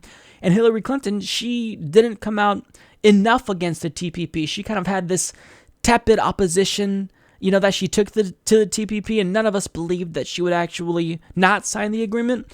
Donald Trump was smart to, play this card. But, behind the scenes, he wanted the TPP, and he figured if he could get the TPP in a roundabout way, not multilaterally, but through bilateral arrangements, then, he still gets to make a lot of money with his business dealings in Asian countries. I mean, you gotta hand it to him. This guy's dumb, but at least he was smart when it comes to this, and not in a good way, smart in a way that fucks all of us over. The TPP is the zombie of politics that will never go away, so we might as well at this point just look at it as inevitable, because no matter who's in office, we're getting the TPP, be it multilaterally or bilaterally, it's going to be a reality. It seems like we have no choice. Hey everyone, so I am here with Graham Ellwood, host of The Political Vigilante on YouTube, and he's here with me to talk shit about U.S. politics, and we are here to solve all the world's problems. So Graham, thanks for coming on the show. Mike, thanks for having me, man. So can you tell us a little bit about your show? I know a lot of people know you from the Jimmy Dore show, but you also have your own show, which is great, and you post pretty frequently as well. So tell us about your show. Yeah, so I started the Political Vigilante on January 2nd of this year. I was a guest on, I've known Jimmy Dore for years. Like, we were both comedians in Chicago many years ago. And I was on the Jimmy Dore show like late November last year. And I just went over to his house thinking we were just going to do sort of his podcast or whatever. And all of a sudden I'm in his studio and I'm like, wow. And he's telling me all of his hundreds of thousands of subscribers. And I went, and he was telling me all about this, and we started talking more because after the election, was like, I want to get more involved politically. And he encouraged me. He said, Graham, because I lost my house because of policies that Obama passed, a man I voted for twice. And he was like, Graham, people are hungry for you. And I did that thing I think a lot of us sort of content creators or whatever you want to call us, of like, well, I don't have the money for a big studio, or I need it to be perfect. And he said, just start talking, And so I just sat at my kitchen table and started talking. And then I did that for about a month. And then I invested in these slightly nicer lights.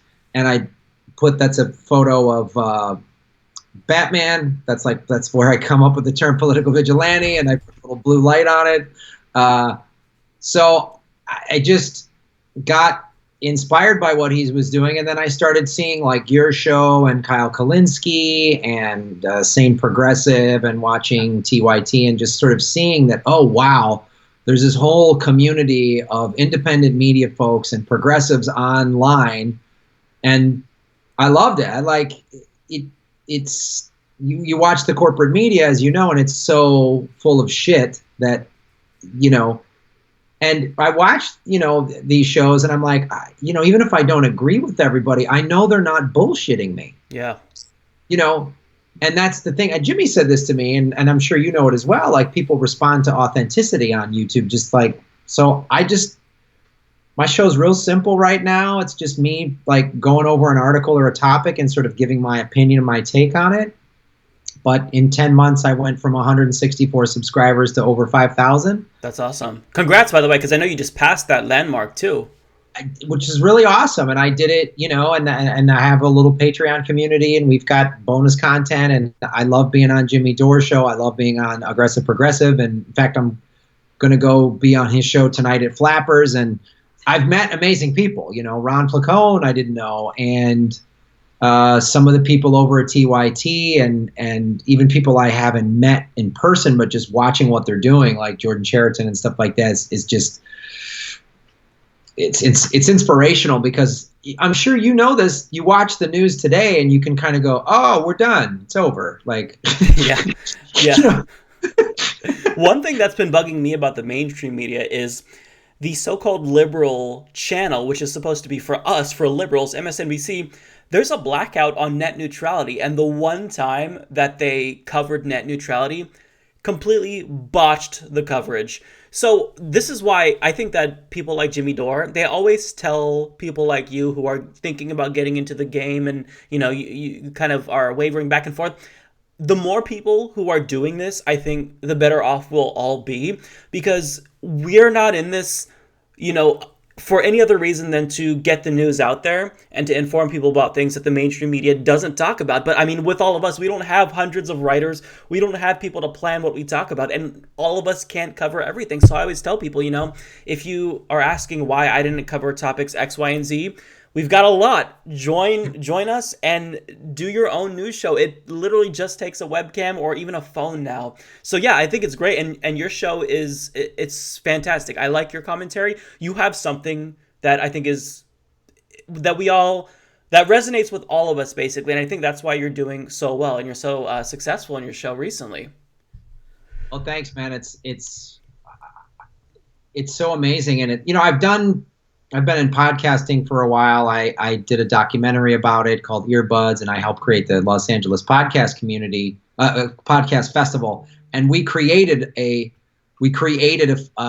festival and a community. And that's the thing that I saw with this is there's a progressive community. There's this starvation for the truth and somebody that's not bullshitting me, that isn't.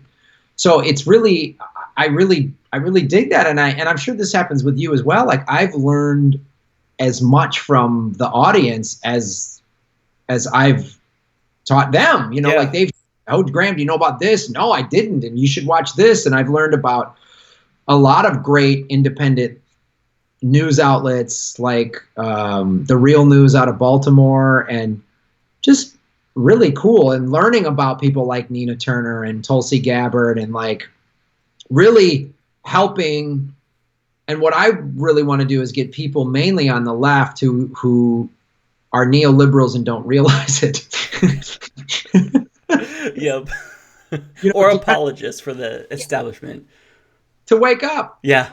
And go, you got to see what's going on. And they're like, Trump and the Republicans are evil. Yes, they are. Yes, yes, yes. And, you can't say that just they're bad and the Democrats are okay. You just can't say that. I just was talking about Glenn Greenwald on The Intercept, posted the 4 viral lies that were trying to discredit what Donna Brazile came out to say. Yeah, I saw that. It's crazy when you look at the apparatus in place to just immediately go, oh, Donna Brazile's crazy. She's not. Really? She ran the DNC. She ran Al Gore's campaign in 2000, and she's just been a dumb wingnut for all these years? I mean, it's insane. Yeah, and she gains nothing from coming out with all of this. All of her friends are Hillary Clinton loyalists and Democratic Party establishment insiders. She gains nothing for coming out with this information. So to say that she is, is it self-serving because she's trying to sell a book? Of course. But in choosing to actually come out with this, even in her book, I mean, she could talk about other things. Like, she could just focus on Russia like she has been and sell 1 million fucking copies. But to focus on something so big, like how Hillary Clinton took control of the DNC, I mean, I feel compelled to believe her. Does that mean that Donna Brazile is perfect? Of course not. But in actually coming out and saying, yeah, it was rigged, and not only that, it was more rigged than any of you could have ever imagined, she has nothing to gain. It'd be as if I came out against Bernie Sanders unequivocally. I mean, I've been critical of him, but if I basically, if I came out and said Bernie Sanders really is sexist, he told me he hates women personally, it'd be as if I came out and said that, well, actually, probably not even that big, but it's just fucking huge. So to downplay what she's saying, the former DNC interim chair, it blows my mind. And I don't know about you, Graham, but I wanted to ask you, because my initial reaction, of course, was, fuck yes, I feel vindicated. We were right, you were wrong. But then as it kind of sunk in a little bit, and as I thought about it more and more, I just kind of, this wave of depression kind of set in almost, because, yeah, democracy in America was brazenly undermined, and we still have people in the mainstream media trying to downplay it and say it really wasn't that bad. I mean, this is serious. You want to talk about Russia? This is, if you really want to talk about how democracy was subverted in America, we have to go back to the 2016 primaries. And I understand that people don't want to keep relitigating what happened in 2016. But if the party actually is going to have a chance in 2018 and 2020, then the DNC has got to at least gain back a little bit trust. And they've gone backwards. So what was your reaction initially? Because I wanted to know if you felt the same way about that. Initially, yeah, I think I was similar to you, and like, wow, yeah, fine, wow. I did not predict Donna Brazile coming out to say this. She's such a loyalist. I mean, if she was, and like you say, yeah, I was like, oh, she's just trying to sell books with this, but she could have sold millions of copies of books just doing what Hillary Clinton did, just blaming everybody else and saying it was Russia and Jill Stein did it, or whatever. Like Russia and Putin were arm in arm, blocking the motorcade from campaigning in Wisconsin or whatever. Which Bill Clinton did that in Massachusetts, actually, with his motorcade. But yeah. so I did feel like, wow. And I'm just seeing the backlash, and then immediately this machine in place to try to discredit what Brazile said. And then I guess I don't know that I had the full-on depression of you, but I'm going, when are not the DNC party? I have no hope for them. I have no hope. They're going to get their asses kicked in 2018. A couple of progressives are going to sneak through, but they're going to put their corporate Democrats up, and they're going to try this resist anyone but them thing that they've been doing. So when I see the reaction of this, I guess I get a little, not depressed, but I'm sort of somewhat cynical. Like, are any of you going to wake up? Any of you people that were like, Hillary, yeah, still with her, and shut up, you burn bros. Like, are any of you going to listen to this and go, wow, maybe I was wrong? Are any of you capable of doing that? So I don't know. And it's like, to me, I just keep coming back to the same thing. And I think a lot of people are similar. It's just like, well, can we just start a third party? Can we just get this over with? Like, stop having faith. The DNC, as you just said, they keep going backward. They are not getting it. They're like, it's like watching an active alcoholic, just they keep drinking and blaming everybody else. And you're like, stop drinking. That's the problem. No, man, my boss was a dick. No, you showed up drunk 4 times. That's why you got fired. No, man, the cops. No, you were drunk driving. That's why you lost your license. Like, they just keep, they won't get it. So I'm holding out hope that, and this is what somebody said on my, every Sunday I do a live, a Super Chat Sunday. And someone said that there was an interview, I forget with whom, who said that Bernie's going to announce the beginning of 2018 that he's going to run in 2020 for president as an independent. I don't know if that's, some people have given up hope on Bernie. He sold us out or whatever. And I understand where that frustration comes from, but he's still the most popular politician in America and still could sway a lot of people. And if he just said, I'm starting a third party, Nina's coming with me, Tulsi Gabbard's coming, whatever, like, we're doing this, money would pour in, and it could be a real thing. Yeah. And I feel that frustration as well. So I wanted to talk big picture with you kind of for a second about coverage, because since you're kind of new to podcasting or new to your channel, what do you say to the neoliberal wing of the party who tends to criticize people like us because we focus too much on Democrats? Because I've always kind of had this idea that we have to dedicate 50-50. 50% of our time to attacking Donald Trump and the Republicans, and another 50% of our time to attacking the DNC and Democrats. Now, that's not to perpetuate this false equivalency and say that the Democratic Party and the Republican Party are equal, because yes, Republicans are batshit fucking insane. I don't think any of us progressives are willing to deny that, but at the same time, if the Democratic Party doesn't change, and if we don't have a real, huge, viable third-party alternative, then Republicans are going to continue to win. So what do you say to that, and in terms of covering Democrats and Republicans? I think what I say to that is, I say several things to that. First of all, the accusation, I'm sure you said you've heard this, is so when we're critical of the DNC, it's like, oh, what are you, some Trump sympathizer or whatever? Yeah. Like, I blame the Democrats for Trump. Yeah, absolutely. When people say that, I go blaming Jill Stein and Gary Johnson is like blaming World War II on Belgium. Like, it's insane to me. And I say this to people that watch and follow me. I say, stick to the facts. Yeah. I go, and I quote really smart, friends of mine, like my friend John Updike that runs Open Primaries. And he's a progressive and he's an independent, but he has been battling the two-party system for forever. And he said to me right after the election, I was really mad, and this country's racist and everything, and not to deny the racism in this country, but he goes, Graham, for 8 years during the Bush era, I heard anyone but Bush, anyone but Bush. That doesn't work anymore. And I was like, you're right. I did that. Anyone but Bush. I heard hope and change out of Obama. He got my vote. I'm in. I thought he was going to be this new FDR. It was going to be fantastic. And it wasn't. It was corporations. It's more war. It's bailing out the banks. It's deporting 2 million people. That's the thing. I stick to the facts. When people are like, you honestly tell me that if Hillary would have won, it would be this bad. And I say it probably wouldn't be this bad because Trump is scary. He is scary. But I point out the facts. Obama took us from 2 wars to 7. He bailed out the banks and helped create 5.2 million foreclosures. I was one of them. The 2 communities he hurt the most, Black and Latino communities. You know, I stick to the facts. Like, he didn't give a shit about the Dakota Access Pipeline. He let that play out. He only made this token gesture in December when he knew Trump would overturn it. Like, he supported torture, and I just say, I can't do it anymore. I can't keep backing these people. And then I say, why don't you get behind Nina Turner?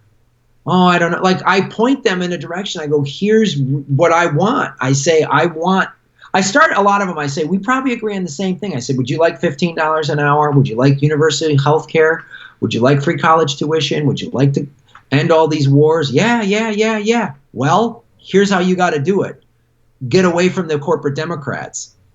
You know, because in some ways, the Democrats are worse. Because the Republicans are honest. We're greedy, we're racist, I don't give a shit about you. You know, we'll talk about the working class and I'll make sure you keep your guns. That's all they do, but they're pretty upfront about how awful they are. The Democrats, oh man, our drones have rainbow flags on them when we kill civilians and create terror. Like, they're just Goldman Sachs with a rainbow flag. They're just pro-choice Republicans. It's ridiculous. So I quote FDR. FDR gave a speech in 1940 to the Democratic Convention saying, don't go right. Don't go to the center. Stay left. Stay socialist. That's why I'm up for my 3rd term. And what did the Democrats do? They went to the center. They went to the right. Every time they go to the center, then the right gets a little further over here. Yeah. Every time we go, then it just keeps doing that. And that's why the right now is so out there, so right-wing, so crazy. I said this, a good friend of mine, Will Anderson, who's Australian, goes, Graham, the farthest right of the right-wing party in Australia is further left than the Democratic Party in America. That's crazy. And that's the problem, is Americans we're so in a bubble. You start showing other countries, when a good friend of mine, smart guy, college educated, goes, Graham, wow, single-payer healthcare is pie in the sky. I go, it's not for 22 countries. Yeah, I don't get how people can say that. 22 countries have it. Oh, the doctors don't make any money. That's categorically false, and that was paid for by the health industry, the healthcare industry, and their lobby and big pharma. They buy off equally Republicans and Democratic politicians. Yeah, and basically, one thing that I realized when I started to kind of look at money in politics when I was in grad school is that these corporate interests, including the NRA, who donate overwhelmingly to Republicans, they still do donate to some Democrats every once in a while, not necessarily because they want to push for deregulation, but because in donating to those Democrats, they know maybe they can get them to be quiet and not push for, more regulation at least. So getting them to demobilize as opposed to mobilize, that's still problematic. That's still corruption. So yeah, and you brought up a great point about how Democrats and Republicans continue to move further and further to the right. The Overton window in this country has shifted so far to the right that we don't have a liberal party. We don't have a liberal party. We have 2 right-wing parties. One is an extremist right-wing party, and one is just a conservative party in the Democratic Party. And for the people who doubt that that's true, you have to really dive deep and look at the policies. Even though Obama was someone who, he was a great speaker, he was really nice, he made me feel rosy, before the election, and I voted for him for the first time ever, when I was old enough. He's charming, he's highly educated, he represented us in this very classy presidential way. Mm-hmm. Great. Yeah. And then you learn about what he's doing. So for me, the drone wars, that was when I really took a step back and I realized I can't vote for this party, because anytime I see, because I learned about the drone wars through grad school, again, another thing where I went through and I tried to figure out the actual percentage of civilian deaths versus militant deaths. And it blew my mind, and I thought, this is my fault. My vote is condoning this, and I voted for him twice as well. So I felt guilty myself. So I thought, well, Hillary Clinton, she's already more openly militaristic than Barack Obama. She was even more militaristic in some ways than Donald Trump on the campaign trail. So I thought, there is no way I can vote for this again, because I feel like the blood is on my hands. My tax dollars, like it or not, are funding these drone strikes that are killing people. So I couldn't vote for that. I couldn't condone, a candidate that would do the same thing when I voted for Obama, predominantly because that was an anti-Iraq war vote. Like, I wanted him to get us out of the Iraq war. We're still there. Oh, and we went from 2 wars to 7. Yeah. I mean, he took that legislation that was passed after 9/11 by Bush with the Patriot Act that gave the president anything that involves terrorism, I don't need to get congressional approval. And he just ran with that. Yeah. He took all the evil stuff that Bush did and just expanded on it. Yeah, the Bush doctrine then became the Obama doctrine, and it's now the Trump doctrine. I mean, that is an idea that lives on throughout different administrations across parties now. And I don't think it's ever going to go away. I mean, once those rights get eroded, I feel as though you can't really get them back. I mean, we did torture. We violated the 8th Amendment. We're now spying on citizens. Obama didn't stop that. I mean, we're brazenly violating the 4th Amendment. So I feel as though once you kind of open Pandora's box and you get those rights taken away from you and you do something so bad, you have to take a stand and you have to vote against those types of policies, and yes, it is the case that Donald Trump, I believe, is scarier than Hillary Clinton was. I think that we probably would have been better off with Hillary Clinton. I don't believe that her FCC chairman would have attacked net neutrality. We probably still would have been in the Paris Climate Agreement and have the Iran deal. But with that being said, things wouldn't be peachy keen. I saw one meme. I don't know if you saw the same one. There was a bunch of gay people protesting, and they had a sign that said, if Hillary won, we'd be out to brunch right now. That pissed me off to no end, because it's like, that's the fucking problem. Well, that's the thing, too, I cite when I talk about that, when people ask me, yes, it's scary having Trump. And if Hillary is in office, we wouldn't have the things you listed, but we also wouldn't have a women's march. We wouldn't have people going to town hall meetings demanding answers and questions to stuff. We would have drone strike Syria. We would still be deporting people. It wouldn't be as ugly and as aggressive as Trump is. We wouldn't have a travel ban. That was awful, but that kept getting stopped by the courts. We would. The mass shootings would still be happening. Yeah. Cops shooting unarmed people would still be happening. That was happening for 8 years under Obama. Mm-hmm. There would still be this bullshit drug war. We would still, there's no way we would, she would be like, we got to fight the Republicans to keep Obamacare. Okay, yeah, they would try to get rid of Obamacare, but Obamacare is Romney care. It's a Republican healthcare system that could have been a really good healthcare system, but Democrats helped undermine it. So it would be a little bit better with Hillary, but would people be involved? I wouldn't be doing my channel probably. Yeah, and another thing with Hillary is that I think that for the more egregious things, like foreign policy wise, we probably wouldn't know about it because she's not like Donald Trump. She doesn't, tweet about every single thing that she does.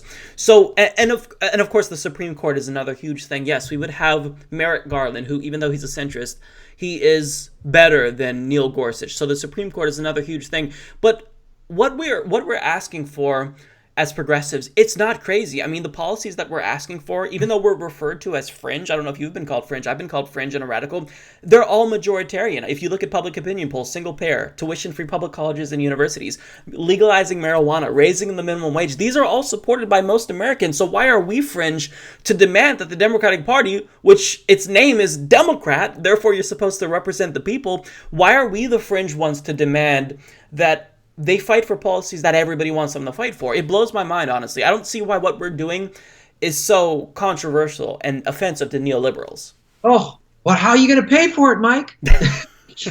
Right? That argument, I go, well, and I go back to the facts. I don't need conspiracies. Mm-hmm. I need the facts speak for themselves. Right. People, how do you pay for it? I go, well, they just gave Donald Trump an additional $80 billion for his military budget. I said, you want to know some of the people that approved it? Tim fucking Kaine, Kamala Harris, and Dianne Feinstein. So I said, that's why I can't support the Democratic Party, because $80 billion would give college tuition to anybody going to like community college. Could have done that. It could pay for single payer health care. Like, we outspend the next 7 countries or something like that in the military. It's preposterous. I said, what if we cut that military budget in half? What if we use the military for actual humanitarian things? What if we did the Green New Deal? Oh, we can't do the Green New Deal. No, because if you read Hedges' Death of the Liberal Class, it was the liberal class that allowed, globalization to happen, which just says, hey, the hell with you, worker. And the Green New Deal is like we could put every American to work and building wind turbines and solar panels, redoing the electric grid, which right now is a huge risk. It is a target for cyber terrorism.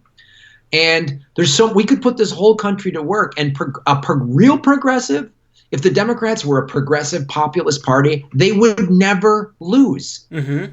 They could go into the reddest of red states and go, I'm going to give you a job. I'm closing down the coal mine, and you're going to go to work in the solar plant. And you're going to have good wages and good union jobs because unions built this country. All this stuff could be happening. And then, you know what? The right-wing red state person would go, maybe I'll listen to you about climate change now that I'm building wind turbines.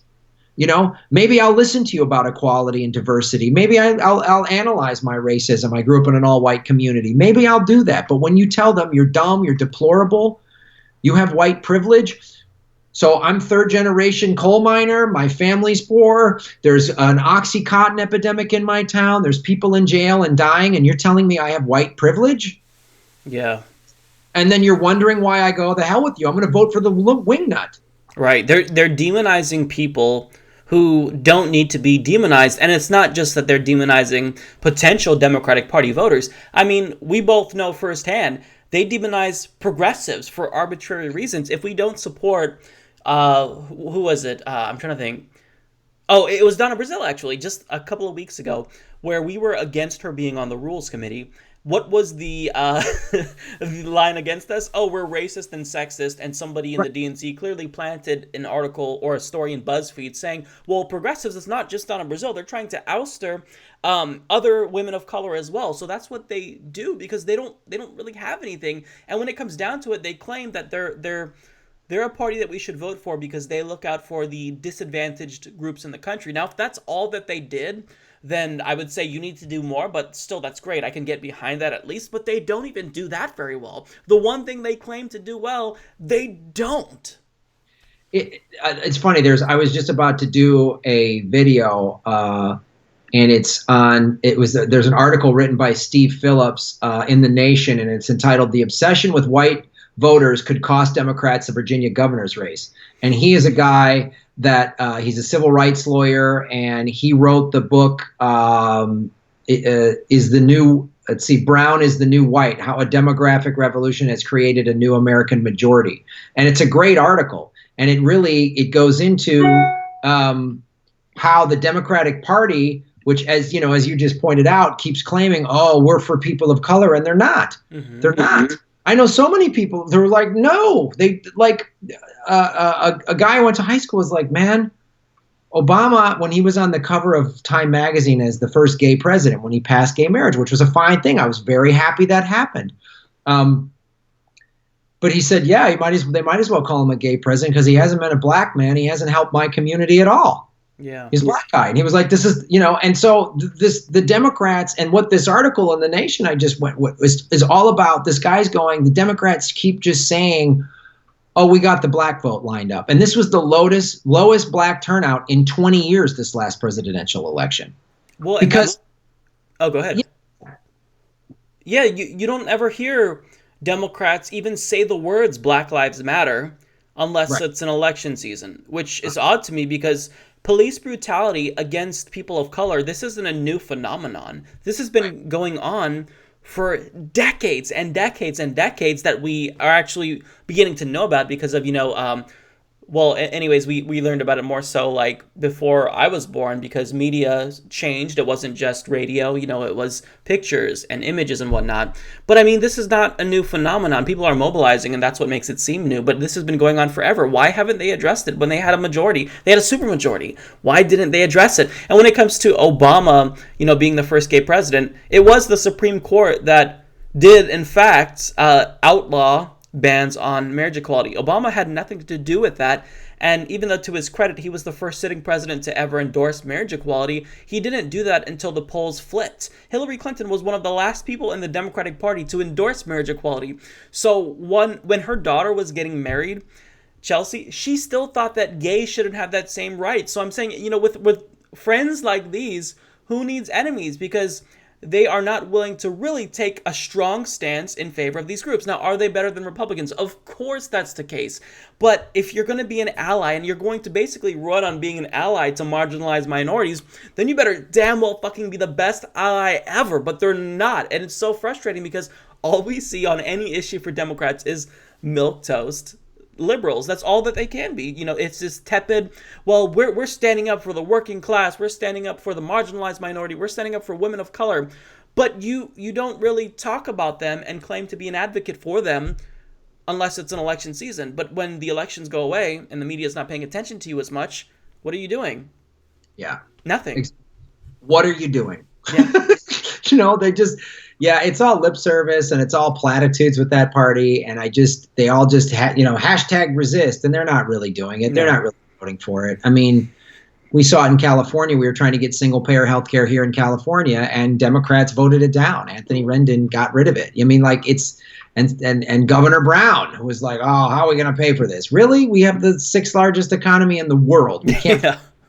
Give me a break. And Anthony Rendon is a supporter of single payer. I mean, when he shot it down and shelved single payer in California, his reasoning, in his reasoning, he states that he supports single payer. It's like, you just fucking shelved it though, buddy. I don't think you could claim to support single payer if you shelved it and you're not even allowing anyone to debate it. I mean, it blows my mind. So yeah, going back to what you said about needing a third party, absolutely. I think that for me, this is kind of the way that I see it. I think 2020 is going to tell us a lot. I think Bernie Sanders, if he does run it, probably will be as a Democrat. And if he wins, and if he becomes president, let's say hypothetically speaking, then that can actually impact a lot. He does get to take over the DNC. He gets to purge the DNC himself, and even though they'll still vote to be for who's going to be the DNC chair, if you win the nomination, like Hillary Clinton did, before she won, but you do get to take over the DNC. So you could kind of see a pretty significant change in his direction. But if he doesn't become the party nominee, I think that 2020, we're going to have to figure something out. It's going to have to be a third party. And we see Draft Bernie, great movement. We see unions basically trying to form their own party. And a lot of people will say, yes, we live in a two-party system. It's never going to happen. But even though we live in a two-party system, we don't live in a same two-party system. So a new party can replace one of those two parties. Is that going to happen overnight? Of course not. It's going to take decades. But all we need, at least in the short term, is to take a big enough chunk away from Democrats to scare the shit out of them. Are we going to lose elections potentially with that strategy in the coming years? Perhaps, but we're already losing because nobody's inspired by the Democrats. So we've got to do something drastic and we've got to act quickly because I feel as though time is running out. When you look at these issues like climate change and income and wealth inequality in this country, there's a lot of bubbles that are going to pop soon, and we're getting to this point where we can't just have incrementalism. We can't have another Hillary Clinton be the nominee in 2020. We've got to have someone that's going to get in there and do a lot, and do a lot fast. It's got to be a new deal. Yeah, and I think that's it'll be interesting to see what happens. Like people might just be so fed up after what'll probably happen in 2018 is more Republican victories, and a couple of progressives will sneak through and people will go, all right, this is the key. And I think if the 2020, if the Democrats start leaning towards some big corporate nomination or Chelsea's running or just some ridiculous thing like that, I think people are going to go, fuck this. And they're going to just go, nope. And it's going to be a big enough, a big enough groundswell to change it. At least that's my hope. I don't know. Maybe I'm being naive. I mean, after Trump winning, it's kind of like all bets are off, man. A lot of conventional wisdom, you got to kind of chuck it out the window and go, anything could sort of happen here, and anything could happen badly, or anything could, like, amazing change for the better could happen. Yeah, it's tough to say, because on one hand, Donald Trump is very unpopular, very ineffective. He's a terrible president. I don't think he's worse than George W. Bush yet, but he's still a very bad president. So that's every morning he wakes up and goes, how can I be worse than W? But yeah, and that's one side of the coin. But on the other hand, after you lose to Donald Trump, the Democratic Party, they haven't taken away any lessons. They haven't been introspective. I don't understand how you can lose to someone like Donald Trump and not just take a look in the mirror and say, whoa, what is wrong with me?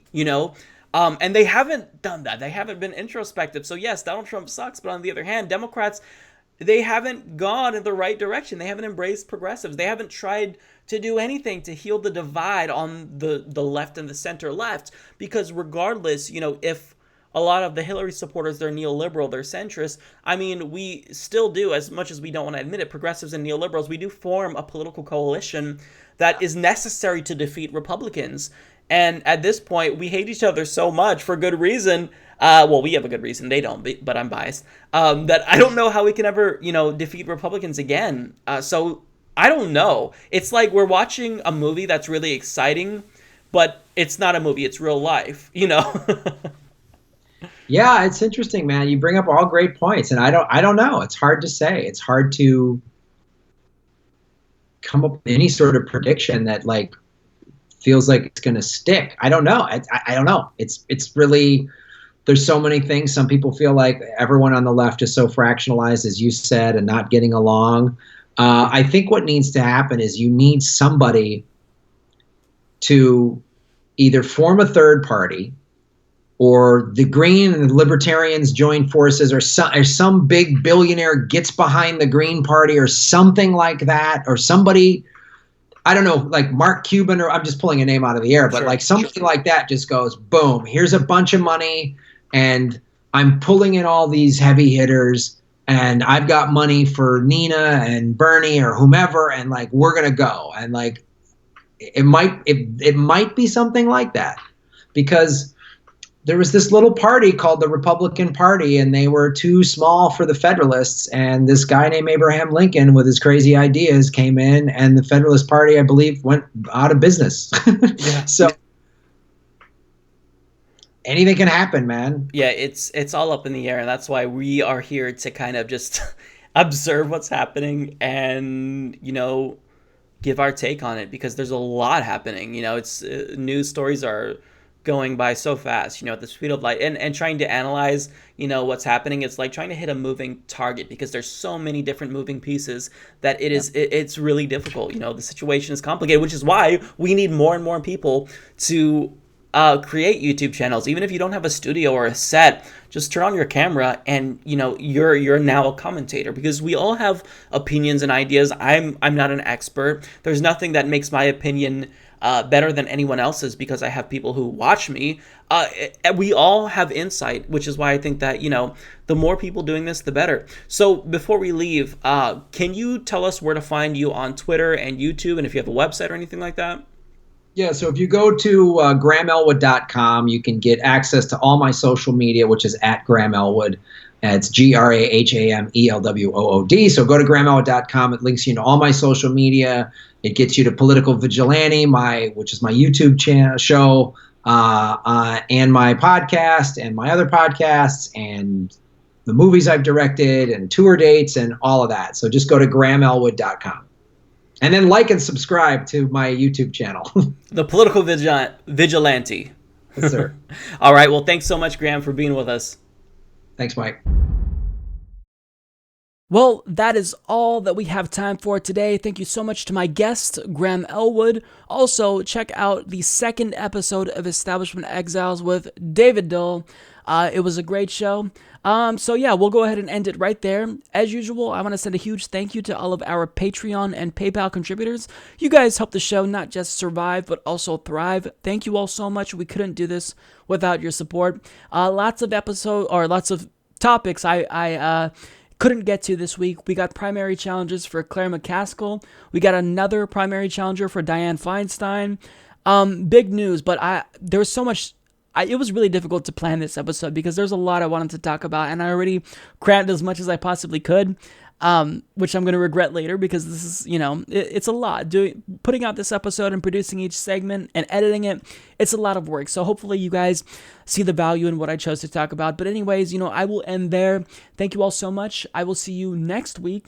And for those of you who are watching this now, who get to see this episode before it goes public on YouTube, to all the Patreon patrons, I'll actually be at the Alberta Rose Theater this Sunday for the live Jimmy Dore show. I'm actually going to be a panelist, so I couldn't be more excited about that. I'm like a kid on Christmas, so I hope to see you all there.